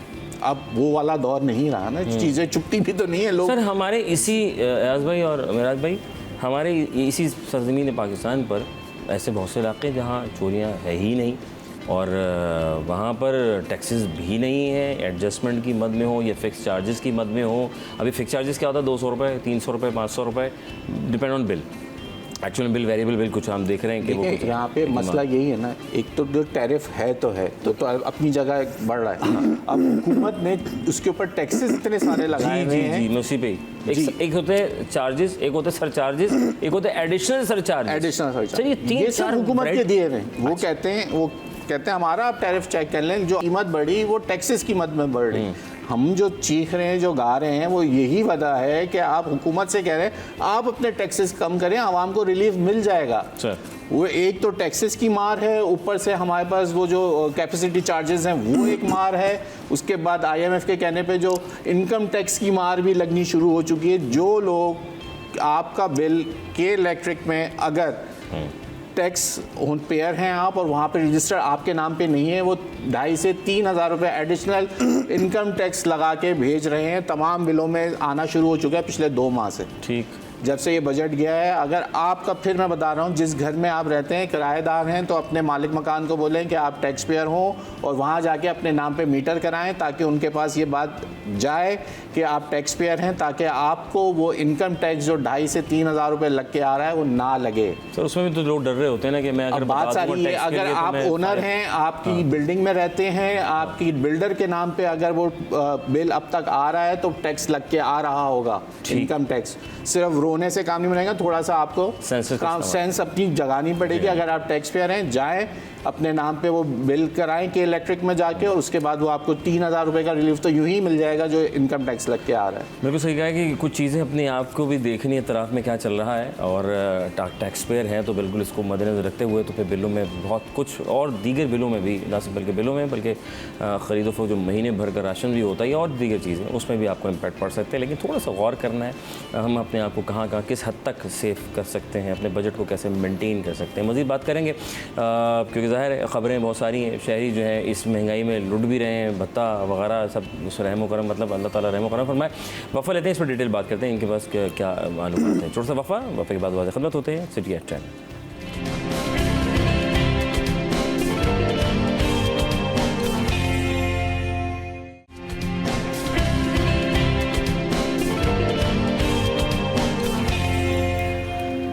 Welcome back once again city at 10। आपका मेज़बान अज़हर अली बेग अपनी खिदमत में हाजिर है। हमें यहाँ हाजिर और आप हैं वहाँ हाजिर, और हमारा प्रोग्राम सिटी एट 10 सुबह के आगाज़ में हम साथ साथ चल रहे हैं, हर खबर पर एक नज़र दौड़ा रहे हैं। वैसे तो सोशल मीडिया भी है आपके हाथ में, हर 24 घंटे की खबरें आपके पास होती है, लेकिन कहीं ना कहीं फिर आप कहते हैं यार पता नहीं ऑथेंटिक है या नहीं है, इसको या न्यूज़ चैनल लगा के चेक कर लिया जाए। तो ये कि हमारा सिटी 21 सिटी एट 10 का प्रोग्राम है, जिसमें हमारा ये पूरा तबसरा होता है, हर बेसिक से खबरें तो बहुत सारी हैं, और क्योंकि वक्त की कमी है तो जो करंट और जो मौसम खबरें हैं हम उसके ऊपर बात करते हैं। हम ब्रेक पे थे तो हम बात कर रहे थे कि जहाँ दीगर टैक्सेस की भरमार हो रही है, एडजस्टमेंट के, मिराज साहब और अयाज साहब ने जैसे अर्ज़ किया कि ये सब चीज़ें हो रही हैं, तो ज़ाहिर है इन चीज़ों के साथ साथ आप अपने आप को किस तरह टैक्स से बचा सकते हैं।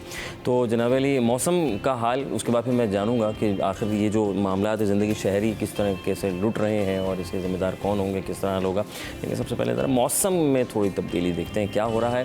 तो मौसम में इस वक्त जो है दर्जा हरारत आपके सामने स्क्रीन पर आ रहा है, और इस वक्त 32 और 33, फिर 33 1 बजे और फिर 2 बजे 34 डिग्री सेंटीग्रेड होगा। ऐसे बल्कि हम बात करें 32 से लेकर दोपहर 2 बजे 34 डिग्री सेंटीग्रेड की हद तक जो है वो जाएगा। तो बाकी महकमा मौसम का कहना है कि आगे 2-3 दिन जो है वो थोड़ी सी गर्मी में शिद्दत आ सकती है, तो थोड़ा ख्याल रखेंगे क्योंकि ज़ाहिर गर्मी है, पानी शानी का इस्तेमाल करेंगे और पीक आवर में एहतियात करेंगे, बाहर ना निकलें। सर हम बात कर रहे हैं क्योंकि आप माशाल्लाह क्राइम से आपका एक बड़ा गहरा लगाव है। ये लगाव कैसे हुआ था वैसे बात है, थोड़ा हम न्यूज़ से हट के बात करें कि शौक़ था बचपन में, क्या वो बंदूकें ईद पर खरीदते थे बहुत सारी, मतलब वो तो खैर या उठना बैठना ऐसे मामला था? सॉरी, हाँ सारे बच्चे खरीदते हैं। जी मैं ऐसे मजाक कर रहा हूँ। बस अपने अपने शौक़ की बात है, शौक़ था। अच्छा। और बस शौक़ की वजह से 24-25 साल कम नहीं होते है ना? 24 साल एक बहुत बड़ा अरसा होता है। अच्छा होता है, तो आधी ज़िंदगी होती है सर, है ना? ऐसा ही है ना। सर मुझे बताइए, ये वक्त की बड़ी कमी है, शहरी लुटेरों और भत्ताखोरों से जो है वो सर आपका डोमेन थोड़ा सा आ रहा है, इसमें क्या कहेंगे आप? भाई देखें, शहर में पुलिस चीफ ने जो उनका कहना है कि जी 20% क्राइम कम हुआ है शहर में। जी ठीक है, हम मान लेते हैं बिल्कुल हुआ है, लेकिन लूट मार की वारदातें ये वो वारदातें हैं जो कि रिपोर्ट होती, ठीक है ना। उस पर आप अपना एनालाइज कर लेते हैं, उसको रेशो निकाल लेते हैं कि जी हमने 20% कम कर लिया। पुलिस ने अपनी कोशिश की है, क्योंकि कराची में कोई भी इलाका इस वक्त ऐसा नहीं है जहाँ पर लोग महफूज हों। डकैती लूटमार की वारदातें आए रोज़ हम CCTV फुटेजेस भी चला रहे होते हैं, लोग ज़ख्मी भी हो रहे होते हैं, मर भी रहे होते हैं। बहरहाल लूट मार की वारदातें जो हैं वो कुछ तो कम हुई हैं, जो रिपोर्टेड वारदातें हैं, और जो अनरिपोर्टेड वारदातें हैं उनका तो कहीं कोई तस्करा ही नहीं है। तो बहरहाल उनका दावा है पुलिस चीफ का, जावेद आलम उड्डो साहब का, जी कराची में इस वक्त 20% क्राइम जो है वो कम हो गया है और मज़ीद बेहतरी की जानिब जाएगा। और हमने ये भी देखा है कि अब मुख्तलिफ़ इलाकों में जो है वो गिरफ्तारियाँ बहुत बड़े पैमाने पर चल रही हैं, मुलजमान की गिरफ्तारियाँ सामने आती हैं, मुकाबले हो रहे होते हैं। 22 रोज़ में 13 वाक़यात रिपोर्ट हुए हैं, और भत्ते में लियारी गैंग वॉर में जो है इसमें जो है सर फहरिस्त नज़र आ रही है, और मुकदमात भी फिर भी दर्ज हो रहे हैं। बिल्कुल तो सिस्टम, और फिर कहते हैं कि जी ईरान से कुछ हो रहा है, अफगानिस्तान से कुछ आ रहा है, इसको आप किस निगाह से देखते हैं? हमारे यहाँ कराची में देखें, जो मुकामी क्रिमिनल्स हैं ना वो कम हैं। ठीक, इस चीज़ को आप ज़रा नोट कीजिएगा जी। हमारे यहाँ गैर मुकामी क्रिमिनल्स का बहुत ज़्यादा अमल दखल है रोज़ाना। अच्छा, अब आप अफगान की सूरत में ले लें या ईरान की सूरत में ले लें, वो कहीं ना कहीं वहाँ होते हैं। ठीक, बहुत से गैंग्स तो ऐसे हैं जो अभी ईरान में या अफ़गानिस्तान में बैठकर या दुबई में बैठकर भी व्हाट्सएप के ज़रिए यहाँ पर अपने पूरे लड़कों की गैंग चला रहे हैं, जो कि वारदातें करते हैं, रिकवरियाँ करते हैं, भत्ता लेते हैं, जमा करके फिर उसको बाकायदा बाहर भेजते हैं। तो हमारे यहाँ ज़्यादा जो मामला है वो गैर मुकामी लोगों के इन्वॉल्वमेंट का है, जो कि क्रिमिनल एक्टिविटी में मुलविस होते हैं। अब मैं सबको नहीं कहूँगा, क्योंकि जाहिर सी बात है कराची बहुत बड़ा शहर है और तमाम ज़ुबानें बोलने वाले यहाँ पर रहते हैं, लेकिन अच्छे और बुरे लोग सब जगह होते हैं। तो हमारे यहाँ ज़्यादा मामला जो है वो गैर मुकामी क्रिमिनल्स का है, जो इस वक्त कराची पर मुसल्लत है। मुसल्लत, अल्लाह ताला अपना रहम करम फरमाए जी। कोशिश पूरी कर रही है हमारी फोर्सेस, हमारे पुलिस के महकमे चीफ भी कर रहे हैं और नज़रसानी भी हो रही है। अल्लाह ताला बेहतर फरमाने वाला है। वक्त कम है, माल का हाल जो है वो हम देख लेते हैं इस वक्त जल्दी से फटाफट कि माल का हाल इस वक्त क्या चल रहा है।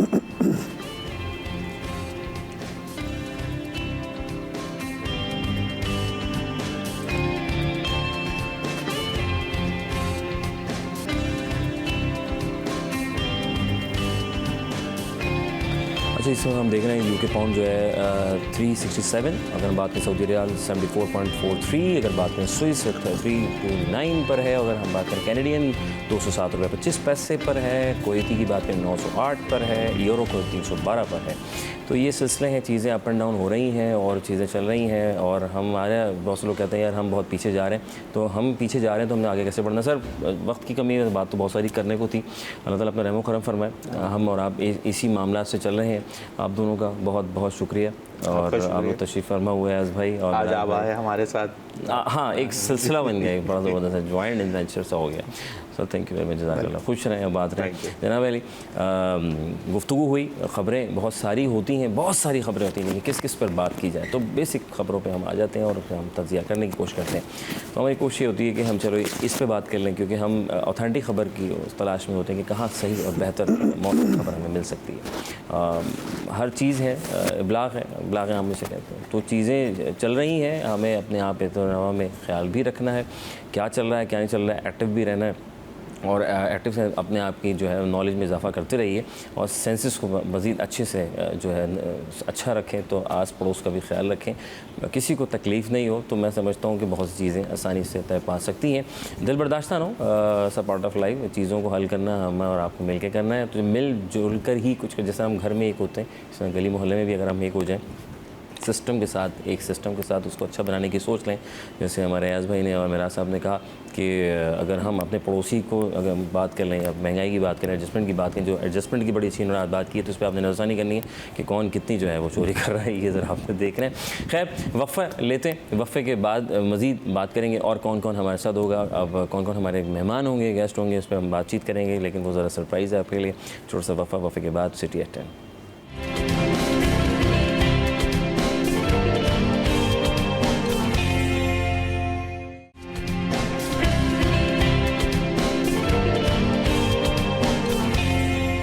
Welcome back once again city at 10। आपका मेज़बान अज़हर अली बेग आपकी खिदमत में हाजिर है। जनाब अली, आप वहाँ हाजिर हैं, हम यहाँ हाजिर हैं, और इस वक्त हमारे साथ दो मेहमान, बहुत ख़ास मेहमान हमारे साथ हाजिर हैं, और बड़ा एक अहम हमारा मौजू है जिस पर हम बात कर रहे हैं, क्योंकि हमने समझा, हमारी टीम ने कि यार क्यों ना इसके ऊपर एक बहस की जाए, बात की जाए, कानूनी एतबार से या हम शरई एतबार से बात करेंगे। बात हो रही है निकाह की, और ख़वातीन के लिए निकाह नामा को समझना कितना ज़रूरी है, क्या तरीक़ेकार हैं, क्या उसूल हैं।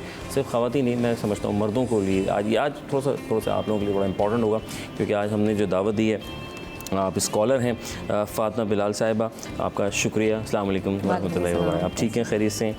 और हिबा अहमद सहगल हैं, लायर की हैसियत रखती हैं। सर आप ठीक हैं, मज़े में हैं माशाल्लाह। तो जनाब अली, सिलसिले को आगे बढ़ाएंगे, क्योंकि वक्त हमारा बड़ा कम होता है, तो मैं चाहता हूँ शुरुआत की जाए। ख़वातीन के लिए और मर्दों के लिए निकाह नामा को समझना कितना ज़रूरी है, सबसे पहले मैं फ़ातिमा बहन आपकी तरफ आऊँगा। सल्लल्लाहु अला हबीबी मोहम्मद वाले वसाबी मुबारक वसल्लम। देखिए, पहले तो हमें ये समझना है कि निकाह है क्या। ठीक है। रसूल पाक सल्लल्लाहु अलैहि वसल्लम की हदीस मुबारक की रोशनी में अगर हम देखते हैं तो रसूलुल्लाह सल्लल्लाहु अलैहि वसल्लम ने फरमाया है, अन निकाह मिन सुन्नती, यानी कि निकाह मेरी सुन्नत है। ये वो पाक रिश्ता है कि जो दो फ़रीक़ीन के दरमियान, यानी मर्द और औरत के दरमियान एक मुआहदा है, और इसको जो कानूनी दस्तावेज़ात जो तैयार की जाती हैं, उसमें जो कानूनी शक्ल दी जाती है, जो मुआहदा किया जाता है, तो उसको कहते हैं निकाहनामा। ठीक है। उसमें दोनों फ़रीक़ीन की रज़ामंदी के साथ जो कवाइफ दर्ज किए जाते हैं उसको कहते हैं निकाहनामा, और उसको दोनों फ़रीक़ीन को समझना और आपस में बाहमी रज़ामंदी के साथ तमाम मामलात को पहले से तय कर लेना ज़्यादा बेहतर होता है। लेकिन अगर आजकल के दौर में देखा जाए तो जब निकाह हो रहा होता है कहीं पे, तो जो घर वाले होते हैं ना, वो तो निकाहनामे को पढ़ना भी गवारा नहीं करते, और बच्ची अगर है या कोई ख़वातीन है या मर्द हैं, वो भी इस पर ज़्यादा गौर व फिक्र नहीं करते। वो सारा जो काम है वो निकाह खां का है। हालांकि निकाह खां का जो काम है वो जस्ट सिर्फ निकाह पढ़ाना है और रजिस्ट्रेशन करना है। ये वो चीज़ें हैं कि अगर इन गवाइफ को सही तौर पे नहीं पढ़ा जाता है तो इसमें नुकसान होता है। किसका होता है? ज़्यादातर जो नुकसान अगर कहा जाता है तो वो लेडी का होता है। तो उसको जो है वो शक्कें जो हैं उसके अंदर जो हैं, जो 25 होती हैं, 25, तो उसमें जो समझ लें 1 से लेकर 12 तक जो होती हैं वो तो नॉर्मल होती हैं। उसमें दूल्हा दुल्हन के कवायफ होते हैं, उसमें दर्ज किए जाते हैं। उसके बाद जो है वो आता है महर के मुतालिक आता है, इंद बड़ी अहम है। इंद ये हाँ, ये वैसे तो हम हक महर कहते हैं, इंद तलब यानी एक होता है मौजल और एक होता है गैर मौजल। ये यानी कि एक जो होता है आप उसी वक्त अदा कर दें, और एक जो होता है कि गैर मुय्यना मुद्दत तक जो है उसका एक मुकर्रर वक्त कर दिया जाता है। उसमें लिखना ज़रूरी होता है, जो कि वो नहीं लिखा जाता है, बस ये लिख दिया जाता है कि जब तलब किया जाएगा उस वक्त दे दिया जाएगा। तो ये जो समझ लें 13 नंबर से लेकर 22 नंबर तक की जो शराइत हैं या शक़ें हैं, वो जो हैं वो बहुत अहमियत के हामिल हैं। अगर इसको पढ़ लिया जाए, और मैं समझती हूँ कि जब हम एक बच्चे की परवरिश करते हैं तो हम उसके लिए स्कूल में अगर दाखिला कराते हैं तो हम उसके तमाम स्कूलों को जाके देखते हैं, उसके बुक्स को देखते हैं, उसके टीचर्स को देखते हैं, हर तरह से उसकी परवरिश करते हैं। लेकिन जब शादी जैसा एक अहम मामला आता है और ये वो मामला है कि जब आप अपनी बेटी किसी के हवाले करते हैं तो वालिदैन को वो जो दस्तावेज़ जो तैयार की जाती है उसको जो है गौर व फिक्र के साथ और मामला फहमी के साथ और आपस की बाहमी रजामंदी के साथ उसको पढ़ना चाहिए और तमाम कवायद पे जो है उसको फॉलो अप करना चाहिए, जो कि लड़की के लिए, जो लड़की को प्रोटेक्शन देती है हमारी हुकूमत जी, ठीक है, वो तमाम कवायद जो है उसके अंदर दर्ज करने चाहिए। लेकिन अक्सर औकात में ये देखा जाता है कि जहाँ लेडीज़ के प्रोटेक्शन की बात आती है वहाँ उसके तहफ़्फ़ुज़ की बात आती है, वो शक काट दी जाती है। और वो कौन काटता है? वो जो मौलाना पढ़ा रहे होते हैं वो खुद ही काट देते हैं उसको, अच्छा, बगैर पूछे, क्योंकि वो खुद भी ना दुल्हा वाले इंटरेस्ट लेते हैं ना दुल्हन वाले इंटरेस्ट लेते हैं। तो वो जो है बाद में जब हालात नासाजगार होते हैं, आपस में मामला कोर्ट कचहरी तक पहुँच जाता है, जैसे ये बैठी हुई हैं जी, तो मुस्लिम आइली कानून के मुताबिक जो है ये जो निकाह नामा है जो है 1961 के कवानीन के मुताबिक एक कानूनी दस्तावेज़ है। तो इसमें जो कवानीन दर्ज किए गए हैं यानी हुकूमत वक्त ने जो हमें एक फैसिलिटी प्रोवाइड की है तो उसको तो उससे तो हमें फ़ायदा उठाना चाहिए ना। तो उस फ़ायदे को समझ लें, उससे हम दस्तबरदार हो जाते हैं उस वक्त। और फिर जब बाद में मामला ख़राब हो जाता है तो फिर जाके कहा जाता है कि भाई ऐसा हो गया है, प्रॉब्लम हो गई है, मर्द ने ये कर दिया है। हर हालात में ऐसा नहीं होता कि सिर्फ मर्द ही करे, कुछ हालात में ऐसा भी होता है कि औरत की तरफ से भी प्रॉब्लम्स आती हैं। ताली जो एक हाथ से नहीं बचती, दोनों तरफ से होता है। देखिए ना, अगर हम शरीयत मुतहरा की तरफ से देखते हैं तो नबी करीम सल्लल्लाहु अलैहि वसल्लम ने कि निकाह का जो इतना खूबसूरत जो रिश्ता है उसको मियाँ बीवी के लिए कितना एक जुमले में उन्होंने समेटा है और कहा है कि वो तुम्हारा लिबास है और तुम उनका लिबास हो। तो लिबास क्या करता है? वो जो है आपको गर्दो गुबार से बचाता है, तमाम आपके ऐबों को ढांपता है, आपकी तमाम जो चीज़ें जो दुनिया को नहीं नज़र आ रही होती हैं एक ज़ाहिरी तौर पे, ज़ाहिरी तौर पे आपने लिबास कर लिया तो आप देखेंगे ये बहुत अच्छे अंदाज में जा रहा है एक बंदा, ठीक है ना, तो वो आपको अच्छा दिखाता है, लिबास आपको अच्छा दिखाता है। जैसा आप लिबास पहनेंगे उसी तरीके से आप नज़र आएंगे, ठीक है ना, माशरे में। तो इसी तरीके से मियाँ बीवी का जो आपस में रवैया होगा, बाहिमी मोहब्बत होगी, इत्तेफाक होगा, वही दुनिया को नज़र आएगा। तो ये बड़ा खूबसूरत रिश्ता है और इसको खूबसूरत बनाने के लिए जो एक मामलात हैं, कहते हैं ना मामलात को क्लियर कर देना, ये रसूल अल्लाह का तरीका है। अगर शरीयत की रौ से देखा जाए तो हर मामलात में जो है वो आप कोई लेन देन का मामला हो और ये तो बहुत बड़ा मामला है, पूरी ज़िंदगी की रिफाकत का आप साथ मियाँ बीवी जो है वो साथ कर रहे हैं और दस्तावेज़ात तैयार कर रहे हैं, तो आप उसको अगर कानूनी शक्ल में और लिखत में अगर लेकर आते हैं तो उसमें बाद में मामला ख़राब नहीं होते हैं। बहुत अच्छे।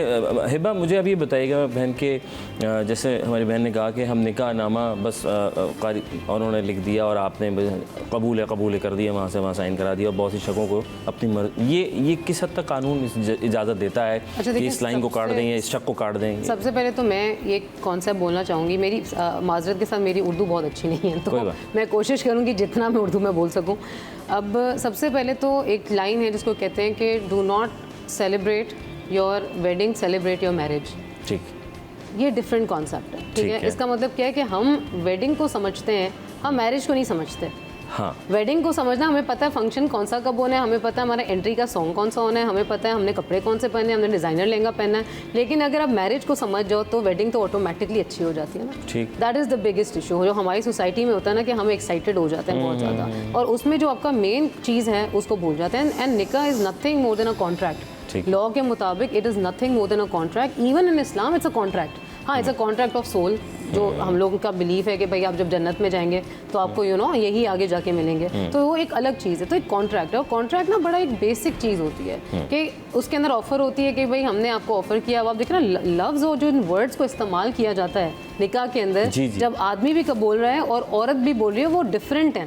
मैं जितने लोगों से पूछती हूँ कि भाई आपने नोटिस किया कि निकाह में उन्होंने क्या बोला, कबूल है। अब हम इंडियन ड्रामे देख लें, वो देख लें, वो एक स्टीरियोटिपिकल लाइन चल रही है, हालांकि ये नहीं होता। औरत को से पूछा जाता है क्या आपको कबूल है, हाँ, आदमी से बोले मैंने कबूल किया। द वर्ड्स आर डिफरेंट, जो वर्ड्स यूज़ किए जाते हैं वो डिफरेंट है और उनको हम इम्पोर्टेंस नहीं देते हैं, ठीक है। ये पहली चीज़।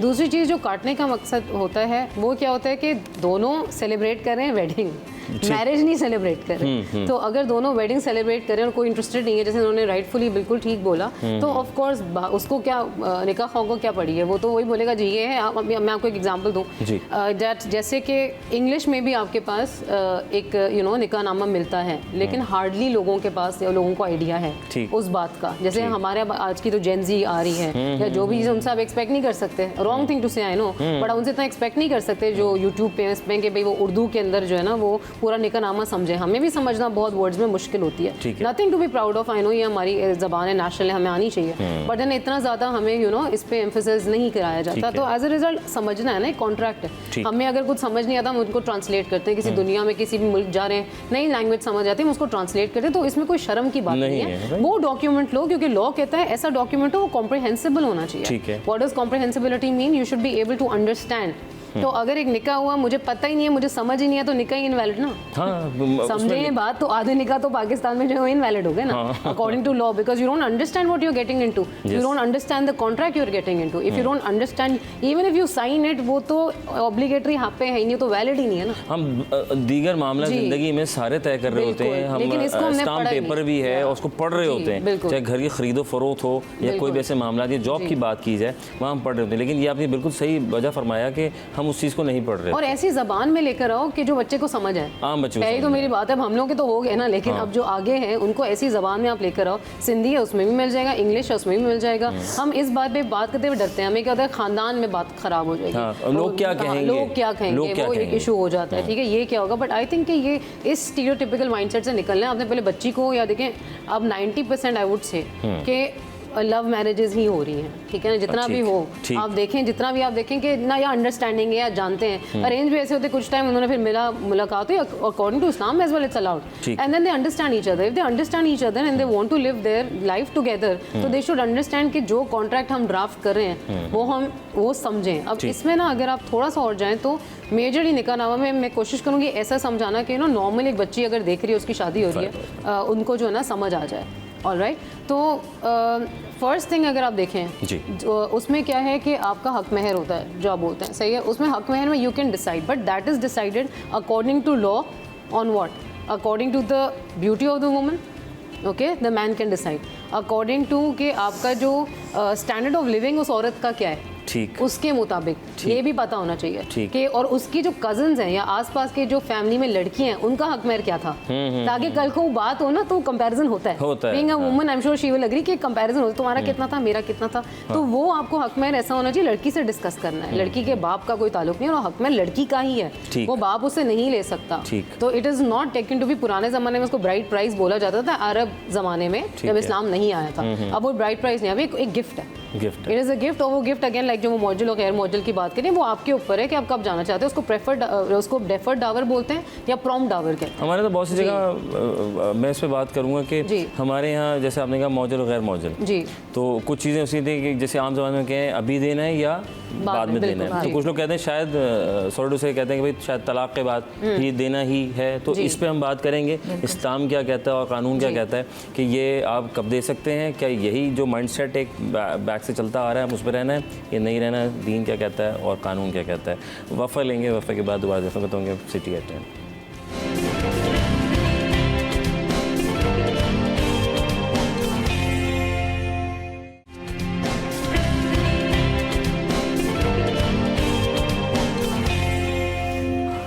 Welcome back once again. City at 10 आपका मेज़बान हज़र अली बेग अपनी खिदमत में हाजिर है, और हमारे पास भी बड़ा ख़ास मौजू चल रहा है निकाह नामा और निकाह को उसके कवाइद और सब चीज़ें, तमाम शकों को पढ़ना, उसके बाद अमल पैरा होकर ये नहीं कि सिर्फ जिस तरह अभी हबीबा ने मिस हिबा ने फरमाया कि भाई हमने से मकसद इससे शादी है और बस हाँ करना है, कबूल करना नहीं, वो अल्फाजों का भी बड़ा अहम चुनाव होता है।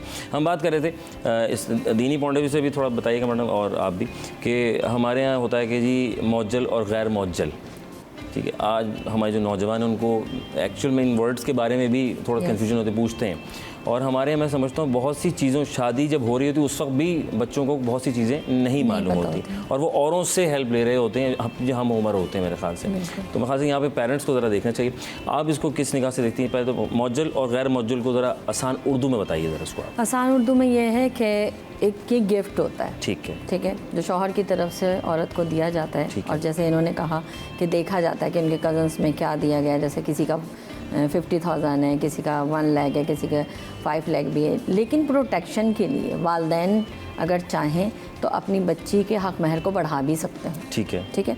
अब यहाँ पे माशरती तौर पे अगर देखा जाए, जो अवेयरनेस जो मेरी है, मैं सोशल में महफ़िलों में जाती हूँ, मैं देखती हूँ, तो मैं देखती हूँ कि यहाँ पे कि अगर दो फ़रक़ीन के दरमियान कोई रिश्ता तय करार पाता है और वो सोचते हैं कि लड़का अच्छा है, बरसरे रोज़गार है, तो चलो हमारी बच्ची की अब शादी हो रही है, तो उस दौरान जो है, जो हमारे माशरे का ट्रेंड बन चुका है कि वहाँ पर जब ये कवाइफ जो हैं, अगर लड़की चाहे भी, अगर लड़की का दिल भी हो कि मैं इसको फिलअप करवा लूँ, तो जो ख़वातीन होती हैं वहाँ की या जो मर्द हज़रात होते हैं, तो वो दूसरे लोगों के प्रेशर में, यानी कि कुछ दुल्हा वालों के प्रेशर में और कुछ ख़ानदानी जो मामलात होते हैं उनके प्रेशर में कि लोग क्या कहेंगे, ठीक है ना, लोगों के डर की वजह से उस कवाइफ को पूर्ण नहीं करते हैं, जो कि बाद में जाके लड़की के लिए परेशानी का बाइस बनती है।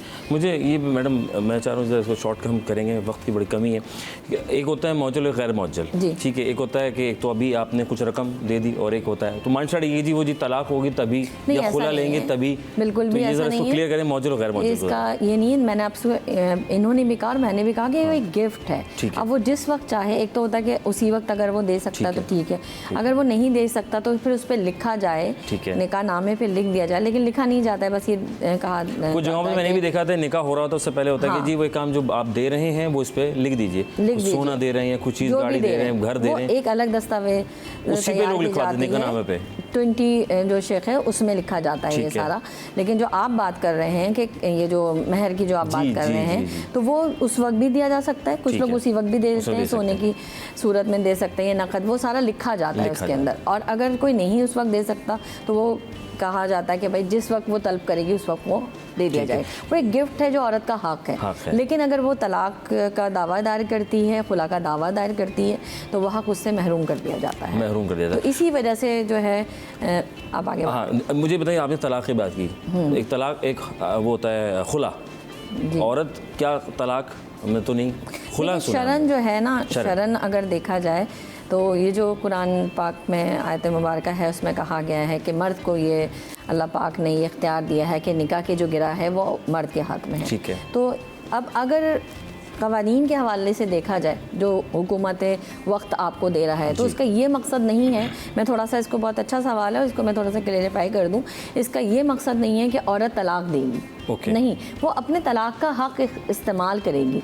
वो जो होती है वो कुछ शराइत की बिना पर वो हक़ तफवीज़ कर दिया जाता है औरत को, अगर कोई करता है तो। अमर तो यहाँ पे ऐसा नहीं होता, लेकिन अगर वो कर दिया जाता है तो वो उसमें ये होता है कि औरत जो है वो यूनियन कौंसल से रब्ता करके, यानी कि वो कोर्ट कचहरी की तरफ नहीं जाती, वो यूनियन कौंसल, अगर उस पर जुल्म होता है, तशद्दुद होता है और ऐसे हालात हो जाते हैं कि वो अपने शौहर के साथ नहीं रह सकती, तो वो फिर मोहताज नहीं है और यूनियन कौंसल में जाती है और उनसे रब्ता करती है, और जो ज़्यादा टाइम पीरियड लगता है खुला में, तो वो जो है एक फ़ायदा क्या होता है कि खुला लेने में वो अपने हक़ महर से महरूम हो जाती है। ठीक है। और अगर अब यूनियन कौंसिल की तरफ से वो जाती है तो वो चीज़ उसको मिल जाती है। तो इस तरीके से उसको फ़ायदे होते हैं इस चीज़ के। तो इसका ये मकसद नहीं है कि वो तलाक दे सकती है, वो तलाक लेने का हक़ रखती है कि वो मांग सकती है, मुतालबा कर सकती है, और ये शरन भी जायज़ है कि अगर कोई औरत तकलीफ़ में है तो वो अपने शौहर से मुतालबा कर सकती है। ठीक है। हिबा, मुझे मेरी बहन ये बताइएगा, एक तो होता है कि गवाह कि लड़के की तरफ से, लड़की की तरफ से वकील, ये ज़रा इसको ज़रा। अच्छा देखिए, सबसे पहले, इससे पहले मैं थोड़ा सा जो इन्होंने बोला ना वो लोगों के पर्सपेक्टिव से क्लैरिफाई करना। जी, ठीक है ना, वो तो कोई इतना प्रॉब्लम नहीं है, वकील हो, विटनेस, एविडेंस, वो कोई इशू नहीं है, ठीक है। मेन प्रॉब्लम क्या है कि एक कन्फ्यूजन होती है विद रिस्पेक्ट टू खुला, जो आपने भी राइटफुली रेज किया, और एक होता है बिकॉज हमारे पास टाइम बहुत ज़्यादा है। ये एक टॉपिक है जो आप मुझे 3 घंटे देते तब शायद जाके कंप्लीट हो, वरना लॉ के मुताबिक नहीं हो सकता। Very easy way to do it, Muslim family law ordinance है 1961 का, आप जाके गूगल कर लें, आपको सब मिल जाएगा। शादी से पहले आप जाएँ, you Google it, you have the निकाह form, everything available over that, ठीक है। अब इसमें क्या होता है कि जब आप बात कर रहे हैं दैट खुला और उसमें क्या डिफरेंस है, एक तो हस्बैंड के पास राइट ऑफ डिवोर्स है, वो उसमें देयर इज अनकंटेस्टेड कोई मसला नहीं है, ठीक है। दूसरा जब खुला की बात करते हैं, वो लड़की जो है वो अप्लाई करती है फॉर खुला, उसमें उसको हक महर वेव ऑफ करना पड़ता है। अच्छा। उसमें जो हक महर अगर उसने लिया है तो वो भी वापस करना पड़ता है वापस। अच्छा, हाँ, अगर ले लिया है बिल्कुल तो वो वेव ऑफ होता है। उसमें आपका प्रॉम्प्ट डावर, अब वो डिपेंड करता है, जो ये बात कर रहे हैं कि आपका जो प्रॉम्प्ट है, जो डावर हम जिसको कहते हैं हक महर को, प्रॉम्प्ट है या फिर डेफर्ड है। प्रॉम्प्ट होता है जो इमीडिएट पेमेंट है, जो कॉन्ज्यूमेशन ऑफ मैरिज से पहले होता है। कॉन्ज्यूमेशन ऑफ मैरिज बहुत इंपॉर्टेंट है, क्योंकि उसके बाद हम ज़्यादा डिटेल में ही जा रहे हैं, वलीमा हलाल हो जाता है, तो उसको कॉन्ज्यूमेशन का वर्ड किया जाता है। अब उसमें क्या है कि उसके बाद आपका जो आपने वो प्रेफर्ड क्या है, सुन्नत के थ्रू भी ये है कि आप पहले ही देते हैं, बिफोर योर वेडिंग नाइट आप उसको हक महर देते हैं जितना आपने लिखवाया है। बाद में डेफर्ड होता है कि अभी उसकी हैसियत नहीं है। वो बहुत तरीके के हक महर हो सकते हैं। आपने ज्वेलरी दे दी, हमने देखे केसेस में अक्सर जो ज्वेलरी पहना देते हैं वलीमे के फंक्शन के अंदर लड़की को कि जी वही लिखवा लिया इस हक महर, सही है ना, वो आपने देखा है, वो चीज़ होती है। उसके बाद आप उसमें अपार्टमेंट लिखवा सकते हैं, आप उसमें घर लिखवा सकते हैं, जो भी चीज़ें, लेकिन वो प्रेशर नहीं है जितना वो लड़का दे सकता है। एक और चीज़ जो हमने केसेस में देखी है, वो लड़कियों ने, मैंने देखी है कि 7 दफ़ा सूरह यासीन पढ़ लें, ये मेरा हक महर अदा हो गया। Literally okay, I have seen in cases जिसमें 7 दफ़ा जी सूरह यासीन लिखवाया था हमने, अब बाद में फिर हमारे पास रोती भी आती हैं ऑलराइट कि ये हमारे साथ हो गया, अपने राइट्स को पहचान रही है। तो ये ज़रूरी क्या है कि वो ये जो है ना, you shouldn't do this, like जो भी है लेटर वो चेंज कर सकती है। तो she doesn't have to, different school of thoughts है, हनफी अलग सोचते हैं, मालिकी अलग सोचते हैं। वही मैं बोल रही हूँ, बहुत लंबी डिबेट है ये लॉ के मुताबिक, तो अभी हम इतना कवर नहीं कर सकते इसमें, बट एक हमारी हेल्पलाइन है, अगर हो कोई तो it's free of cost as well. मैं आपको नंबर शेयर कर दूंगी, लीगली योर्स पाकिस्तान करके हमें NGO भी रन करते हैं for domestically violated women, all of these issues for women, it's free of cost. कोई कंसल्टेशन होती है, कोई डिवोर्स केसेस, खुला केसेस, हमारे पास लॉयर्स हैं एक ऑल ओवर पाकिस्तान, एक बहुत बड़ी टीम है। 6 साल से मैं NGO रन कर रही हूँ माशाल्लाह से। तो मैं आपको हेल्पलाइन का नंबर दे दूंगी। ऑफ कोर्स इतने छोटे टाइम में मैं ये सब नहीं एक्सप्लेन कर सकती। तो इन शॉर्ट अगर हम डेफर्ड की बात करें, उसमें ये कि जब उसको चाहिए हो। अब एक और चीज़ which I want to clarify, because बाकी चीज़ें तो इन्होंने काफ़ी क्लैरिफाई कर दी है, वो ये है कि जब अगर मियाँ मर गया और डावर नहीं दिया और डावर डेफर्ड है, मतलब बीच में आदमी मर गया और उसने कहा हाँ मैं दे दूंगा, ठीक है, तो वो लड़की का राइट है दफनाने से पहले उसको डावर मांगना। वो मांग सकती है उसकी एस्टेट से, उसकी सक्सेसर से, मतलब उसकी सक्सेशन से, कि भाई मेरा इतना डावर था वो मुझे दे। हमारे यहाँ क्या होता है, जनाजा रखा हुआ है, वो बोला है जिन जिन को जो करते हैं सब माफ़ कर दें। अरे भाई क्यों माफ़ कर दें, मतलब ये कैसी बात है? हाँ जी अच्छी बात है, बट मोरालिटी में क्यों, अगले को ज़रूरत है, वो औरत क्या करेगी अगर उसको चाहिए। अगर let's suppose if she is pregnant, अब इद्दत पीरियड भी तो होता है ना, तो इद्दत पीरियड में वो मेंटेनेंस कैसे करेगी? हमारा तो सास घर से निकाल देती है, जो सीधी बात है, या उसने घर से निकाल दिया, तो then what is she going to do? वो डावर उसका राइट है, और फिर उसके बाद आप मेंटेनेंस भी वो औरत लिखवा सकती है। मैं उस पर आना चाह रही हूँ, बाकी चीजें सबको पता है, हम इसको इग्नोर करते हैं। तो जो क्लॉज 17 है ना, देते ही नहीं है, बिल्कुल मेरा पॉइंट है कि क्लॉज 17 में आप सारी शराइत लिखवा सकते हो एज अ वुमन, एवरीथिंग। तो you don't need to go through fix things, you can write anything over there. Anything से मुराद है रात को 9 बजे घर आएगा तो 9 बजे ही घर आएगा, ठीक है। दोस्तों के साथ हफ्ते में 1 दिन बाहर जाएगा तो 1 दिन ही बाहर जाएगा। दूसरी शादी पूछ के करेगा या नहीं करेगा, मैं चली जाऊंगी। बगैर पूछे शादी कर लेते हैं, एग्जैक्टली। बेगम को मालूम नहीं होता, कभी ऐसा भी होता है, और खवातीन का भी ऐसे ही होता है, हस्बैंड को नहीं पता। दोनों तरफ को अगर मैं देखूं, आप क्या समझती हैं? नहीं कर सकती ना। एम्फसाइज करना चाहूंगी इससे पहले ये मूव ऑन हो कि मेंटेनेंस बहुत जरूरी है। हमारे पास 90% केसेस मेंटेनेंस पे आते हैं। मियाँ ने कोई खर्चा नहीं दिया, अब तलाक ले रही है क्योंकि खर्चा नहीं देता। भाई उस हक महर में लिखवाओ मुझे महीने के इतने पैसे देगा, ठीक है। वो आप प्रीनपल अरेंजमेंट्स होते हैं बाहर के। हमारे निकाह में तो सबसे पहले प्रीनप है। ये वेस्टर्न कॉन्सेप्ट बाद में डेवलप हुआ प्रीनप्स का। ये तो निकाह नाम है प्रीनप। तो you can decide, you can say कि हर महीने मुझे इतने पैसे देगा, इतने जोड़े दिलाएगा, शॉपिंग पे लेके जाएगा, वो लिखवा लो। ब्रीच ऑफ कॉन्ट्रैक्ट है, आप सू कर सकते हो उसको बाद में। You don't even need to go to the court, you can sit in an area और out of court dispute settlement पे।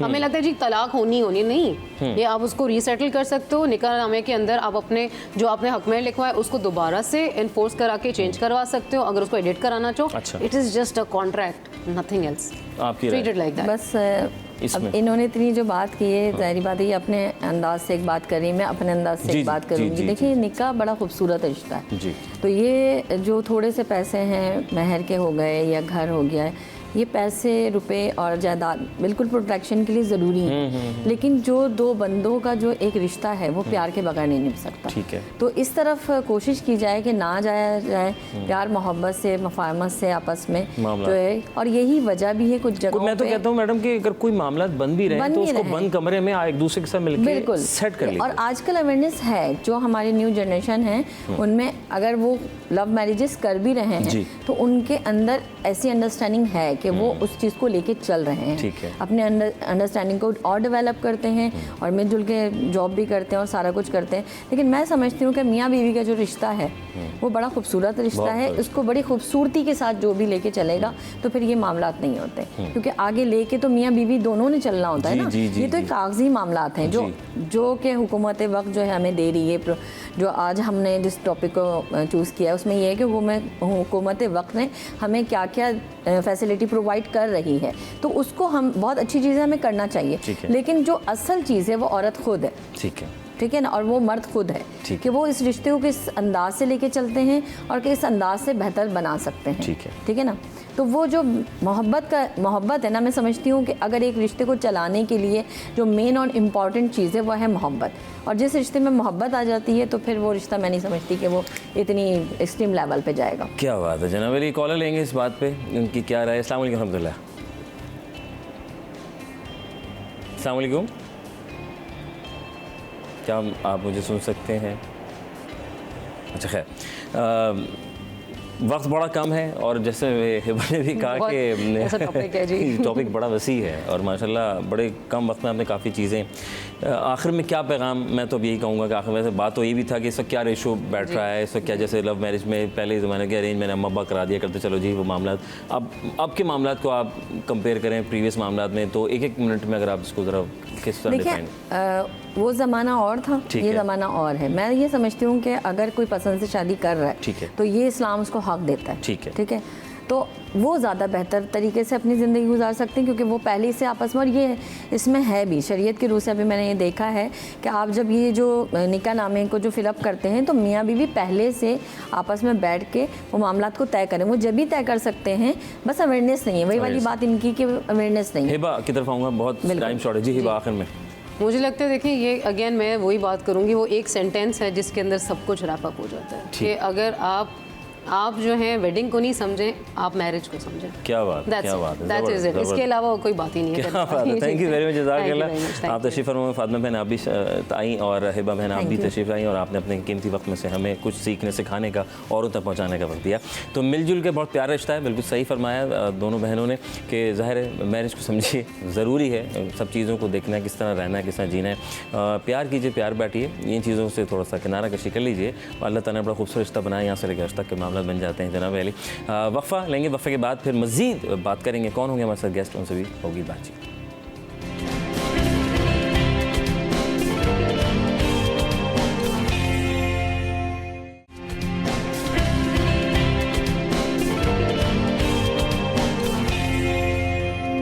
Welcome back once again city 10। आपका मेज़बान अज़हर अली बेग आपकी खिदमत में हाजिर है। हम यहाँ हाजिर हैं, आप वहाँ हाजिर हैं, मुख्तलिफ टॉपिक के ऊपर हम गुफ्तगू जारी सारी है और कोशिश हमारी ये होती है कि इस कम वक्त में ज़्यादा से ज़्यादा मालूमात आप तक पहुँचा सकें।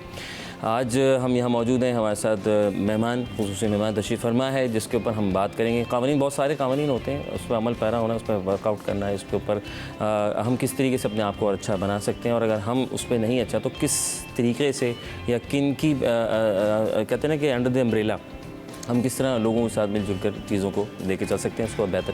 ट्रैफिक कवानीन की बात कर रहे हैं जनाब अली, तो हमारे साथ जो है वो बिलाल हसन साहब मौजूद हैं। अस्सलाम वालेकुम वरहमतुल्लाह। वालेकुम अस्सलाम, सर कैसे हैं आप? ठीक हैं, खैर से। और हमारे डॉक्टर साहब मौजूद हैं, डॉक्टर साहब दी ग्रेट माशाल्लाह, आप कराची यूनिवर्सिटी से आपका ताल्लुक़ है सर, आपका बहुत बहुत शुक्रिया, जज़ाकल्लाह। Thank you. तशरीफ़ फरमा। सर कवानीन बहुत सारे हैं, बात खैर वक्त बहुत कम है हमारे पास, और सर कुछ बताएं हमारे जो कवानीन जो हैं, वैसे तो आप किस निगाह से देख रहे हैं? हमारे तो कराची में तो जिसका जहाँ सिलसिला चल रहा है या दीगर पूरे पाकिस्तान में अगर बात की जाए तो अपने आप चल रहा है, जिसका जहाँ से दिल चाह रहा है वो वहाँ से आ रहा है, जा रहा है।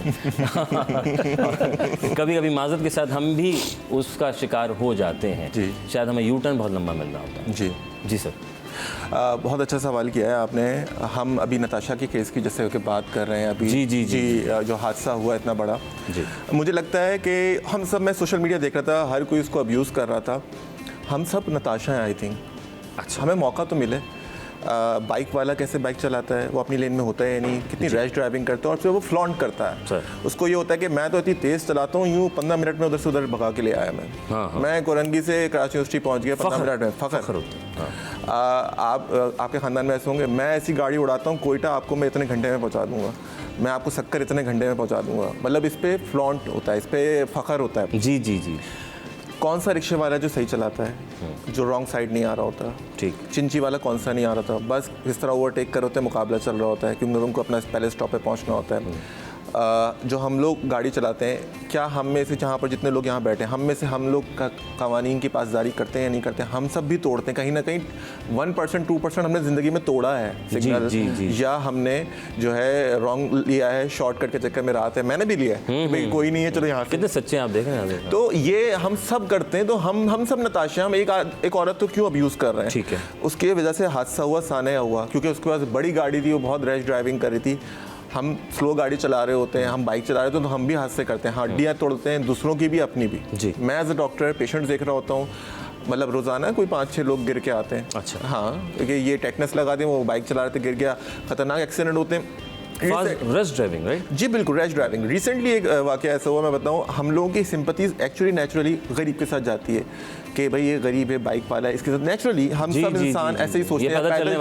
पैदल चलने वाला तो हम उसको, गाड़ी वाले को हम पहले ही बुरा बोल देते हैं कि भाई वो उसकी गलती नहीं हो सकती, बाइक वाले की मतलब उसकी गलती होगी, बाइक वाले की गलती नहीं हो सकती, पैदल चलने वाले की गलती नहीं हो सकती। मतलब वो रोड क्रॉस कर, उसको पता ही नहीं है, वो गाय भैंसों की तरह रोड क्रॉस, वो ऐसे देखिए सामने देख रहा है, उसको नहीं पता गाड़ी आ रही है या नहीं आ रही, वो चले जा रहा है, वो गाड़ी वाला अपने हिसाब से एडजस्ट करे। ठीक। सड़कें ख़राब। ठीक। अभी रिसेंटली मैं आपको एक वाक़या सुना रहा था कि एक एक्सीडेंट हुआ, बच्चे का बाइक चला रहा था, रॉन्ग आ रहा है और ग्लासेस नहीं लगे हुए, हेलमेट नहीं पहना हुआ और लाइट नहीं है, अंधेरा है, टर्निंग पे उधर स्ट्रीट लाइट भी नहीं थी, गाड़ी सही रास्ते पे आ रही थी, गाड़ी वाले को पकड़ लिया और उसको फिर जब तक उसका पूरा इलाज नहीं हो गया, रात में 3 बजे, सुबह 3 बजे तक आया। मतलब उसका CT स्कैन वगैरह हुआ, अल्हम्दुलिल्लाह ही इज़ फाइन। पर ये कि क्योंकि वो बाइक वाला था, वो बच्चा था 18 साल का, उसके बावजूद उसको सारी सिंपैथी उसके साथ कि भाई तुम बाइक क्यों चला रहे हो अंधेरे में, तुम्हारे पास हेडलाइट नहीं है, तुम वो नहीं पहने। हमने उसको नहीं पकड़ा क्योंकि वो बाइक से गिर के बेहोश हो गया था, तो सारी सिंपैथी उधर चली गई। हम सिर्फ ये देख रहे हैं कि एक side, of course rash driving आपको सजा देनी चाहिए, ये सब चीज़ें होनी चाहिए, लेकिन हमें ये भी देखना चाहिए कि हम सब यही कर रहे होते हैं। आप किसी एक को सिंगल पिन पॉइंट ना करें जस्ट फॉर द सेक कि वो रिच है तो आपने उसको पिन पॉइंट कर दिया। हम रिच होते तो हम भी यही कर रहे होते हैं और हम अपने उसमें कैपेसिटी में फिरौन ही हैं। अल्लाह अकबर। बिलाल हसन साहब की तरफ आएंगे क्योंकि आपका डोमेन काफ़ी बड़ा है, वसी है और आप भी शौक़ रखते हैं, काफ़ी आपके पास मॉडल की मोटरसाइकिल्स हैं, गाड़ियाँ हैं और आप भी गुज़र बसर तो हर इंसान का ही है।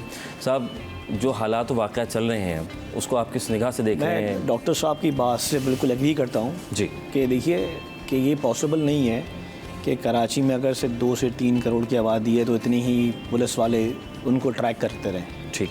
और उनके देखते रहें कौन सही है कौन गलत है। ठीक है। शुरुआत तो हमने खुद करनी है। ठीक।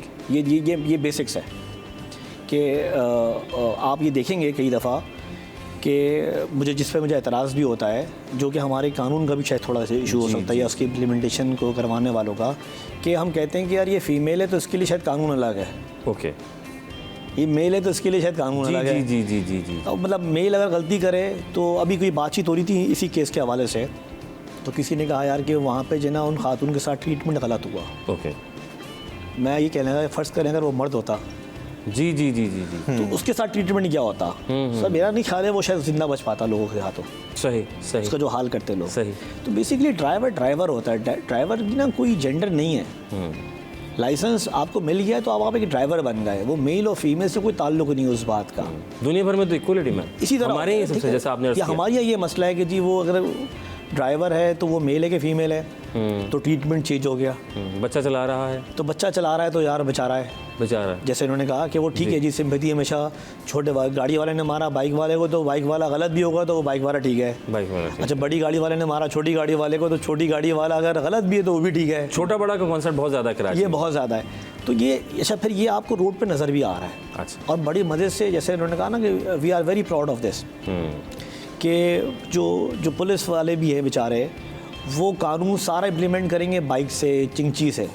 कानून से उसी के लिए बना है। हाँ, मुझे तो ऐसे ही लगता है जेन्युइन है। अगर हम रोड पे डेली जा रहे हैं तो आप देखें, छोटे के लिए कानून है, वो बड़े छोटे के लिए कानून है तो बड़े के लिए कानून नहीं है। तो मेरा ख्याल है कि ये भी एक जो अभी जो इतना उठ रहा है इस कारसाज वाले वाक़े के ऊपर, वो ये वजह भी शायद यही है कि लोग ये कह रहे हैं कि भाई ये सारा कानून क्या हमारे लिए था, बड़ों के लिए कानून नहीं है। तो ये वो भी एक इमोशन है जो इसको एग्जैजुरेट कर रहे हैं इस मामले। अब तो प्लान हो रहा है कि जी उनको बाहर भेजने की तैयारियां हो रही हैं, मैं सुना है। मेरा ख्याल है कबल इस वक्त ये बात कहने के लिए, ये बात जो खबरों में सोशल मीडिया पे गर्ज, सर सोशल मीडिया तो कुछ भी चला देगा, कुछ भी चला देगा, मगर ये कि चीज़ें अभी कानून के दायरे में हैं, वो प्रोसेस हो रही है, इन्वेस्टिगेशन हो रही है। तो मेरा ख्याल है वो एक डिफरेंट सब्जेक्ट है।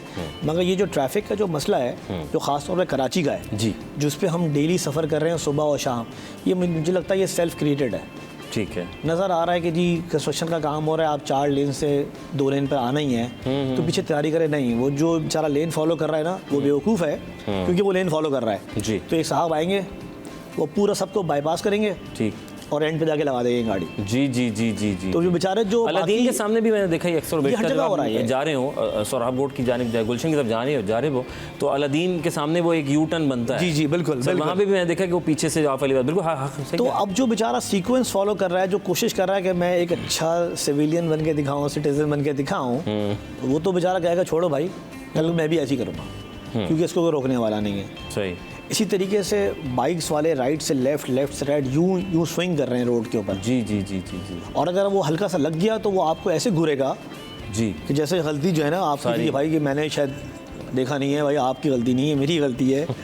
तो ये जो इसको ठीक होना चाहिए, और ये ठीक तब होगा जब हम खुद कोशिश करेंगे। सही। तो मुझे तो लगता है कि हम सब जो है ना, बस अब जब अपनी जो सवारी पे सवार है की भी तो कुछ गलतियाँ हैं ना। बिल्कुल है। देखिए सर, सिस्टम की गलतियाँ हैं। दुबई का देखिए, इसी ज़मीन पे हर तरह का, इस्लामाबाद का रूल देख लीजिए। जी हाँ। आप किसी पंजाब साइड पे जाइए, आप देखिए वहाँ पे क्या है, KPK में जाइए, आप इस्लामाबाद जाइए, जैसे आपने अर्ज़ किया।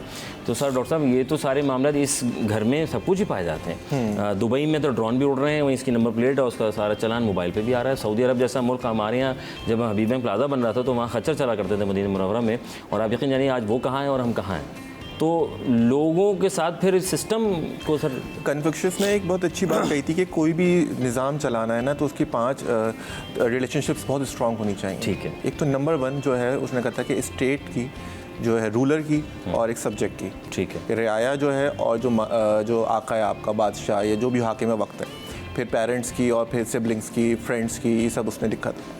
तो सबसे अहम चीज़ तो यही है बेसिक, कि मैं अपने रूलर जो हमारे हाकिम है या हमारी हुकूमत है, हम उसकी कितनी ताबेदारी कर रहे हैं, हम उसके कहने पे कितना चल रहे हैं, कानून की कितनी पासदारी कर रहे हैं। यहाँ पर अगर आपको वाइट यूनिफॉर्म में नज़र आ जाए तो हम पहले गाली निकालते हैं, हम उसकी इज्जत नहीं करते। अच्छा, वो आपको बिला वजह नहीं पकड़ेगा, वो आपको पकड़ेगा, आपके पास लाइसेंस भी नहीं होगा, आप फिर भी आप भरम करा रहे होंगे उसे, आपके पास, जी बिल्कुल फ़ोन करा देता हूँ मैं आपको, आपके पास गाड़ी के कागजात नहीं होंगे, आप रॉन्ग ड्राइव कर रहे होंगे, रॉन्ग लेन में आ रहे होंगे, आप ओवर स्पीडिंग कर रहे होंगे, आप मोबाइल पे बात करते हुए चला रहे होंगे, आप जो है सीट बेल्ट नहीं पहनोगे, वो सही पकड़ता है आपको हमेशा। हाँ। आप हेलमेट नहीं पहनोगे, वो जब भले वो चालान नहीं करे, वो उसके पीछे ब्राइब कर ले, लेकिन वो पकड़ता सही है। लेकिन हम उसको कैसे डिसरिस्पेक्ट करते हैं। हाँ। सर ने बात की जैसे बाइक इधर से उधर, बाइक के अलावा भी आप ये देखें, गाड़ी हो कोई भी हो, अब इन्होंने ड्राइवर वाली जो बात की, ये नताशा के अलावा छोड़े, नताशा एक औरत थी, बहुत हाईलाइट हो गई, ये हो गई, कितने सारे बस ड्राइवर्स जो मारते हैं, कई पकड़े जाते हैं। डंपर आपके देखिए, डंपर जो मारते हैं, कभी पकड़े जाते हैं। नेक्स्ट डे ही वो इंसिडेंट हुआ ना। हाँ, वो लड़की वाला था। जी जी, कभी वो पकड़े जाते हैं, वो तो ड्राइवर वो फलांग के भाग जाता है, बस वो उतरा उधर से भाग गया, किसी ने कोई पकड़ता भी नहीं, ये डंपर उसका था नहीं। हाँ जी। अब वो जो है, जो कुचल के, जिसने फैमिली को कुचल दिया, गाड़ी को कुचल दिया, किसी को भी कुचल दिया, वो क्योंकि एक हालांकि प्रोफेशनल ड्राइवर होता है, उस पर ज़्यादा सख्ती लागू होनी चाहिए। मैं और आप ड्राइविंग करें तो हम लोग तो फिर भी एक काबिल रहम लोग हैं, क्योंकि हम लोग प्रोफेशनल ड्राइवर्स नहीं है, उसका तो काम ही ड्राइविंग, उसको उसके पैसे मिल रहे हैं उस ड्राइविंग के, उसके बावजूद जो वो गलतियां कर रहा है। तो जब आवे का आवा ही बिगड़ा हुआ हो, आप स्टेट को तो बाद में बोलेंगे, पहले तो आप अपने आप को अपना आप ठीक, जी बिल्कुल, अपने आप घर ठीक करें, अपने घर ठीक करें। अब जी सर, और इसी तरीके से आप सड़क जाएं, आपने बात की थी डिस्को बेकरी से, मैं माफ़ी चाहूँगा, वक्फा अर्जेंट वाला आ गया है, हम आपसे मजीद इस पर बात करेंगे। डिस्को बेकरी पे क्या वफ़ा लेते हैं, वफ़े के बाद दोबारा हाज़िर खिदमत होते हैं, कहीं जाएगा city at time.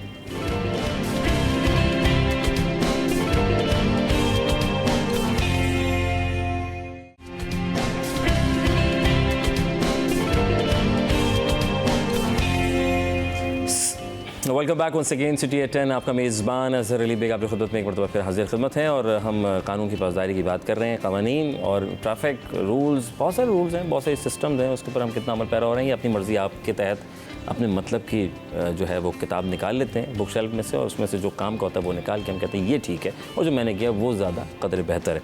Sir doctor साहब, आप हम ब्रेक से पहले थे, हम बात कर रहे थे डिस्को बेकरी पे क्या? हाँ, डिस्को बेकरी से जाएं मस्कन की तरफ जी, तो आप देखें गाड़ियाँ कैसे पार्क डबल पार्क हुई होंगी। हाँ, यहाँ गाड़ियों वालों का मसला देखें, उनको मतलब वो पढ़े लिखे, एक आम आदमी जो जाहिल है उससे आप एक्सपेक्ट नहीं करेंगे वो सिविक सेंस जो आप पढ़े लिखे हो। अरे सब चला रहे हैं, अरे सब क्यों चला, सब प्रोफेसर नहीं है यार, सब मास्टर्स नहीं है, सब पढ़े लिखे नहीं है, आप उन जैसे कैसे बन सकते हैं? आप तो अपने गिरेबान में झांके, भाई आप तो पढ़े लिखे हैं, आपने मास्टर्स किया हुआ, अगर आप इसको कैश कराते हैं हर जगह तो फिर आप ड्राइविंग में भी आप अपने एटिकेट सिखाएं, अपने एथिक्स सिखाएं। डबल पार्किंग हुई भी होती है, इतनी सी जगह पे गाड़ियां चल रही होती हैं, ट्रैफिक जैम। उधर बाइक वाले का मसला नहीं है, उधर मसला आ जाता है इन लोगों का कि ये लोग समझते हैं कि बड़ी गाड़ी है तो बाप का रोड है, जहाँ भी जो बात आज़ाद है ना फिर तो आप आज़ाद हैं। आपका जो कौन कहता है हम आज़ाद हैं, हम आज़ाद मुल्क में रहते हैं, हम अपनी मर्ज़ी करते हैं। इस गली में टमाटर प्याज जिस रुपए में बिक रहा है, दूसरी गली में जितने चाहेगा बेच दीजिए, कोई पूछने वाला नहीं है। जहाँ दिल करे गाड़ी लाएं, गली में अपनी गली अपने घर के आगे जितनी बड़ी गली बना दी, गाड़ी पार्क कर दे। साहब आप बात कर रहे थे, हम ब्रेक से पहले थे कि जो इस वक्त कॉरिडोर 3 जो है, कॉरिडोर जो परवेज़ मुशर्रफ साहब और मुस्तफ़ा कमाल के दौर में जो बने थे, उस सब भी काम हुए थे, उसमें भी सारे रास्ते रूट्स प्लान बना कर काम शुरू किए गए थे। अभी जो प्रोजेक्ट बन रहा है रेड लाइन वाला, एक अरसा हो गया है जिसमें बहुत से लोग परेशान हैं। सर इस पर आप बता रहे थे काफ़ी ज़्यादा। देखिए, आप अगर सिविक सेंटर से सफूरा की तरफ जाएं जी, तो वो पहले 3-4 लेन तो मुझे याद है जी कि वो ट्रैक हुआ करता था। ठीक है, मुझे कंस्ट्रक्शन हो रही है, अच्छा काम हो रहा है, कराची में हो जाए, वो चल रहा है। अब वो ट्रैक 4 से 2 में कन्वर्ट हो गया है, कभी कहीं पे 3 है, कहीं पे 2 हैं, वो भी एक ही बचेगा। अब उसमें सॉफ्ट इंक्रोचमेंट हुई हुई है, विच मीन्स के ठेले पटारे सब लगे हुए हैं। अच्छा। और लोग उनके आगे गाड़ी पार्क करके चीज़ें ले रहे हैं। अच्छा। आप मुझे बताएं क्या वेस्टेज ऑफ फ्यूलिंग है लोगों की, क्या कॉस्ट, कितना फ्यूल वेस्ट हो रहा है इस वक्त हमारे कराची के लोगों का। सही लोग ज़बरदस्ती, जो कि ट्रैफिक नहीं है टेक्निकली, मगर ट्रैफिक हो गया है, जैम नहीं है। अगर आप इस तरह से देखेंगे वो जैम इतना नहीं है। अगर ये सॉफ्ट इंक्रोचमेंट ना हो जी तो गाड़ियाँ भी पार्क ना हो तो लोग इजीली निकल जाएं। सर जमशेद रोड पर आ जाएं, वहाँ अलग गाड़ियाँ खरीदो फरोख्त वाले, वहाँ अलग ट्रैफिक जैम हो रहा होता है, बिल्कुल वहाँ बॉटल लाइन बन रहा होता है, सारे मामला बन जाते हैं। फिर आपके पार्किंग वाले कहाँ से आ जाते हैं पर्ची लेके फ़ौरन से? समझ, मैं तो एक दफ़ा एक्सपेरिमेंट करा, वो एक पर्ची, अच्छा आजकल आप पर्ची मांग लिया करें वैसे। अच्छा। उस पर बड़ा फ़ायदा होगा, आपके 25-50 रुपये बच जाएंगे। अच्छा। वो इसलिए क्योंकि वो पर्ची पे स्टैम्प तो लगाते नहीं है, ठीक ना, डेट लिखते हैं। ओके। तो बोलो अभी तो लेके गया हूँ। तो वो पर्ची कहाँ जाती है एक्चुअल में? ऐसा ना पूछें सर सवाल, सर मतलब ऐसा तो ना करें आप, मतलब वो कहीं जाती होगी। और कुछ कहते हैं कि मैं कौन सी पर्ची, एक बड़ा अच्छा फिनोमेना और है जो शायद हम सब फेस करते हैं, मैं तो बड़ा करता हूँ, दिल तो चाहता है गुस्से में लड़ूँ, नहीं कितना लड़े हैं। आप ट्रैफिक सिग्नल पर रुके हुए, रेड लाइट है, पीछे से हॉर्न बज रहा है आपको, किस बात की जल्दी है यार? मुझे समझ नहीं आता कि रेड लाइट के तोड़ के निकल जाए भाई, नहीं, आगे ट्रैफिक जा रहा है। हाँ। मगर पीछे से वो मुस्तकिल हॉर्न है जी। और अगर आप कभी थोड़ा गुस्से में कुछ हाथ वाथ उठा के पूछे भाई क्या मसला है, तो वो लड़ने के लिए ऐसा है जैसे आपने गलती कर ली। हाँ हकीकत है। मतलब रेड लाइट पे आप ये देखेंगे हमारा हाल क्या हो गया है कि हमें कुछ समझ ही नहीं आ रही कि हम कर क्या रहे हैं। इंतजार नहीं है ना, हमें हर चीज़ की जल्दी। डॉक्टर साहब सर जल्दी के अलावा देखें, फिर आपके पेशेंट भी आते होंगे जल्दी सर, कितना फ़ायदा होता होगा आपको जल्दी है। अगर आप कराची से कहीं चले गए, इस्लामाबाद चले, वहाँ आपका बिजनेस नहीं चलेगा। सर उनको इतनी जल्दी है हर चीज़ को, जैसे कि उनके बगैर मुल्क नहीं चल पाएगा, दुनिया नहीं चल पाएगी। ठीक है। जबकि अपनी ज़िंदगी में बहुत ही नाकाम होते हैं। मतलब उनको अपना वक्त बचाना है, वो वक्त कहाँ ज़ाया करना है मुझे समझ में नहीं आता। आपको वो वक्त ऑफिस है ना, थोड़ा सो के आखिरी मोमेंट पे उठेंगे, 5 मिनट में पहुँच रहा हूँ, बिल्कुल होता होगा सर, 10 मिनट में पहुँच रहा हूँ, वो 10 मिनट पूरे नहीं होते, बिल्कुल खुदा ना खाता कहीं सड़क पे हो रहे होते हैं, अल्लाह ना जी। और उसके अलावा ये एथिक्स की जब हम बात कर रहे हैं, बेसिक एथिक्स हमारी इंसान की, हम अपने लोगों से ये शिकवा कर रहे होते हैं, हुक्मरानों से शिकवा कर रहे होते हैं कि वो प्रोटोकॉल के साथ चल रहे हैं, ये सब कुछ कर रहे हैं, हम लोग बहुत इसको हाईलाइट कर रहे होते हैं। हम लोग अपनी ज़ाती ज़िंदगी में अपने आप को कितना प्रोटोकॉल दिलवाना चाहते हैं। अगर मैं गाड़ी में जा रहा हूँ या कुछ जा रहा हूँ, तो मुझसे कोई गलती हो जाएगी, कहीं मुझसे कोई आगे हो गया, तो मैं सॉरी करने का रवादार नहीं हूँ। गलती तुम्हारी है, पे देख के नहीं चलाया तुमने। हाँ। यहाँ पर कभी किसी ने ये बोला सॉरी मुझसे गलती हो गई, पहल नहीं। हाँ। कभी किसी ने सॉरी नहीं किया है। कभी मैंने नहीं सुना कि भाई कोई एक्सीडेंट जब हुआ, थोड़ी बहुत भी अगर कुछ लग गया या बच गया, एक्सीडेंट होते थे तो लड़ाई ज़रूर होनी है, और वो दोनों कहते तुम्हारी गलती है। कोई ये नहीं कहता मेरी गलती, माजरत, मतलब मैं जल्दी में था, या मैं ऐसे था, या वो ऐसे था। कभी भी ये नहीं होगा। अपनी एक्सेप्टेंस तो लाएंगे यार, अगर मुझसे गलती हो गई, हाँ मैं गाड़ी चला रहा तेज़, मुझसे हो गया, माजरत यार थोड़ा सा वो हो गया, बिलाल साहब, इसका मकसद क्या, इंसान जो अभी मुल्क के हालात हैं, जिस तरह मईशत का फुकदान है, लोग परेशानी का शिकार हैं, तो वो फ्रस्ट्रेशन फिर कहीं ना कहीं तो निकलनी है। बिल्कुल सही है। तो शायद वो, जैसे डॉक्टर साहब ने कहा कि वो लड़ पड़ते हैं लोग आपस में, सॉरी के रवादार नहीं रहे, किस तरह, मतलब देखिए मैं इस चीज़ को बड़ा फर्मली बिलीव रखता हूँ कि ये जो एजुकेशन है ना, ये घर और स्कूल से आनी चाहिए। सही, क्योंकि ये वो टाइम होता है जहाँ सबसे ज़्यादा हम टाइम इन्वेस्ट करते हैं। सही, घर में बच्चे और स्कूल में टाइम। ठीक। अब लास्ट शो में भी मेरी बात हुई कि देखिए आप जापानीज़ और चाइनीज़ कल्चर देखिए। जी जी जी। वो ये एथिक्स आपको ना स्कूल लेवल से सिखा रहे हैं। यस। अब मैं और आप तो बिगड़ चुके हैं। जी जी। शायद थोड़ा बहुत लोगों की डांट वांट सुन के या थोड़ा शायद देख के सीख के शायद थोड़ा समझ जाएं, मगर जो नई जनरेशन आ रही है ना, उसको तो सिखाएं कि जी पेशेंस ज़रूरी है। पेशेंस ज़रूरी है। सर, वक्त की कमी है, डॉक्टर साहब क्या पैगाम देना चाहेंगे, किस तरह सिस्टम को ठीक करें या अपने आप को ठीक करें, ये दोनों को ठीक कर लें? बिल्कुल, सबसे अहम चीज़ तो ये कि हम अपने आप को ठीक कर लें, तो सिस्टम ठीक। हमारे से तो कब्र में सवाल जो होना है वो अपने बारे में होना है। हाँ, सिग्नल तोड़ा, सबने तोड़ा, अबे तुमने क्यों तोड़ा? हाँ, ये तो मेरे बारे में पूछा जा रहा है ना कि मैंने क्यों तोड़ा। तो अपने बारे में आपको जवाब देना। जब आपको अपने बारे में जवाब देना है तो फिर आप अपनी ही इस्लाह करें, बाकियों की इस्लाह आपकी जिम्मेदारी नहीं है। सर, दुनिया भर में आखिर में जाते जाते बिलाल साहब, हर तरह के रूल्स हैं, जैसे मैंने अर्ज़ किया, आपने अर्ज़ किया, जापान के रूल की बात की जाए, सऊदीया की बात की जाए, मक्का की बात की जाए, वहीं पे ही आपको मैसेज फ़ौरन ठग 100 रियाल का फ़ाइन पड़ जाता है, मोबाइल फ़ोन पे आ जाता है। सिस्टम हर जगह है, तो सिस्टम बनाने वाले हुक्मरान के ऊपर भी डिपेंड करता है कि वहाँ के क़वानीन बनाने वाले हैं वो क्या सो रहे हैं, करना नहीं चाहते, या जैसे चल रहा है चलने दो।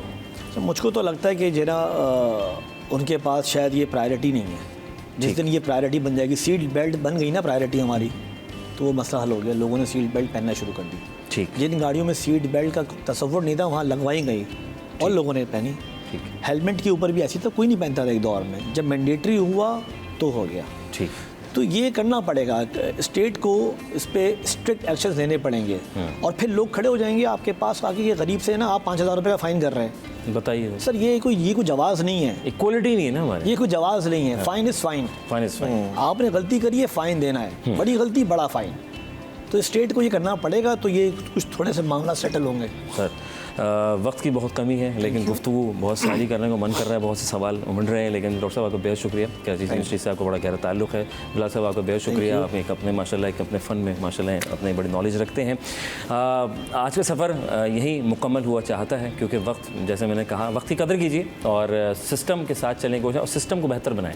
आप अच्छे होंगे तो कल आपका अच्छा होगा, आप किसी के लिए अच्छा सोचेंगे तो कल आपके लिए या आपके आने वाली जनरेशन के लिए अच्छा हो सकता है। अपने बच्चों को सिखाएं, सही बुरे की तमीज़ सिखाइए, किस तरह रहना है, किस तरह जीना है, किस तरह चलना है, और हुकूक़ुल इबाद को मजबूती से थाम के रखिए, अमल पैरा होते रहिए। ज़िंदगी बहुत प्यारी है। सवाल डॉक्टर साहब ने बिल्कुल सही कहा कि सवाल आपसे होगा, औरों से नहीं होगा। अपना रखेंगे बहुत सारा ख्याल, अपने आस पड़ोस का ख्याल रखिए, अपने बड़ों का ख्याल रखिए, वक्त दीजिए अपने पेरेंट्स को। जब आपके पास वक्त हो तो बैठ जाइए, वैसे ही बैठ जाइए, उनको देख के मुस्करा लीजिए, अपने बड़ों की रिस्पेक्ट कीजिए, आपको जो बड़े कुछ सिखा रहे हैं तो उनसे सीखने की भरपूर कोशिश कीजिए। अपने मेज़बान अज़हर अली बेग को दीजिए इजाज़त। ज़िंदगी रही तो फिर होगी मुलाकात। पाकिस्तान जिंदाबाद। अल्लाह ने के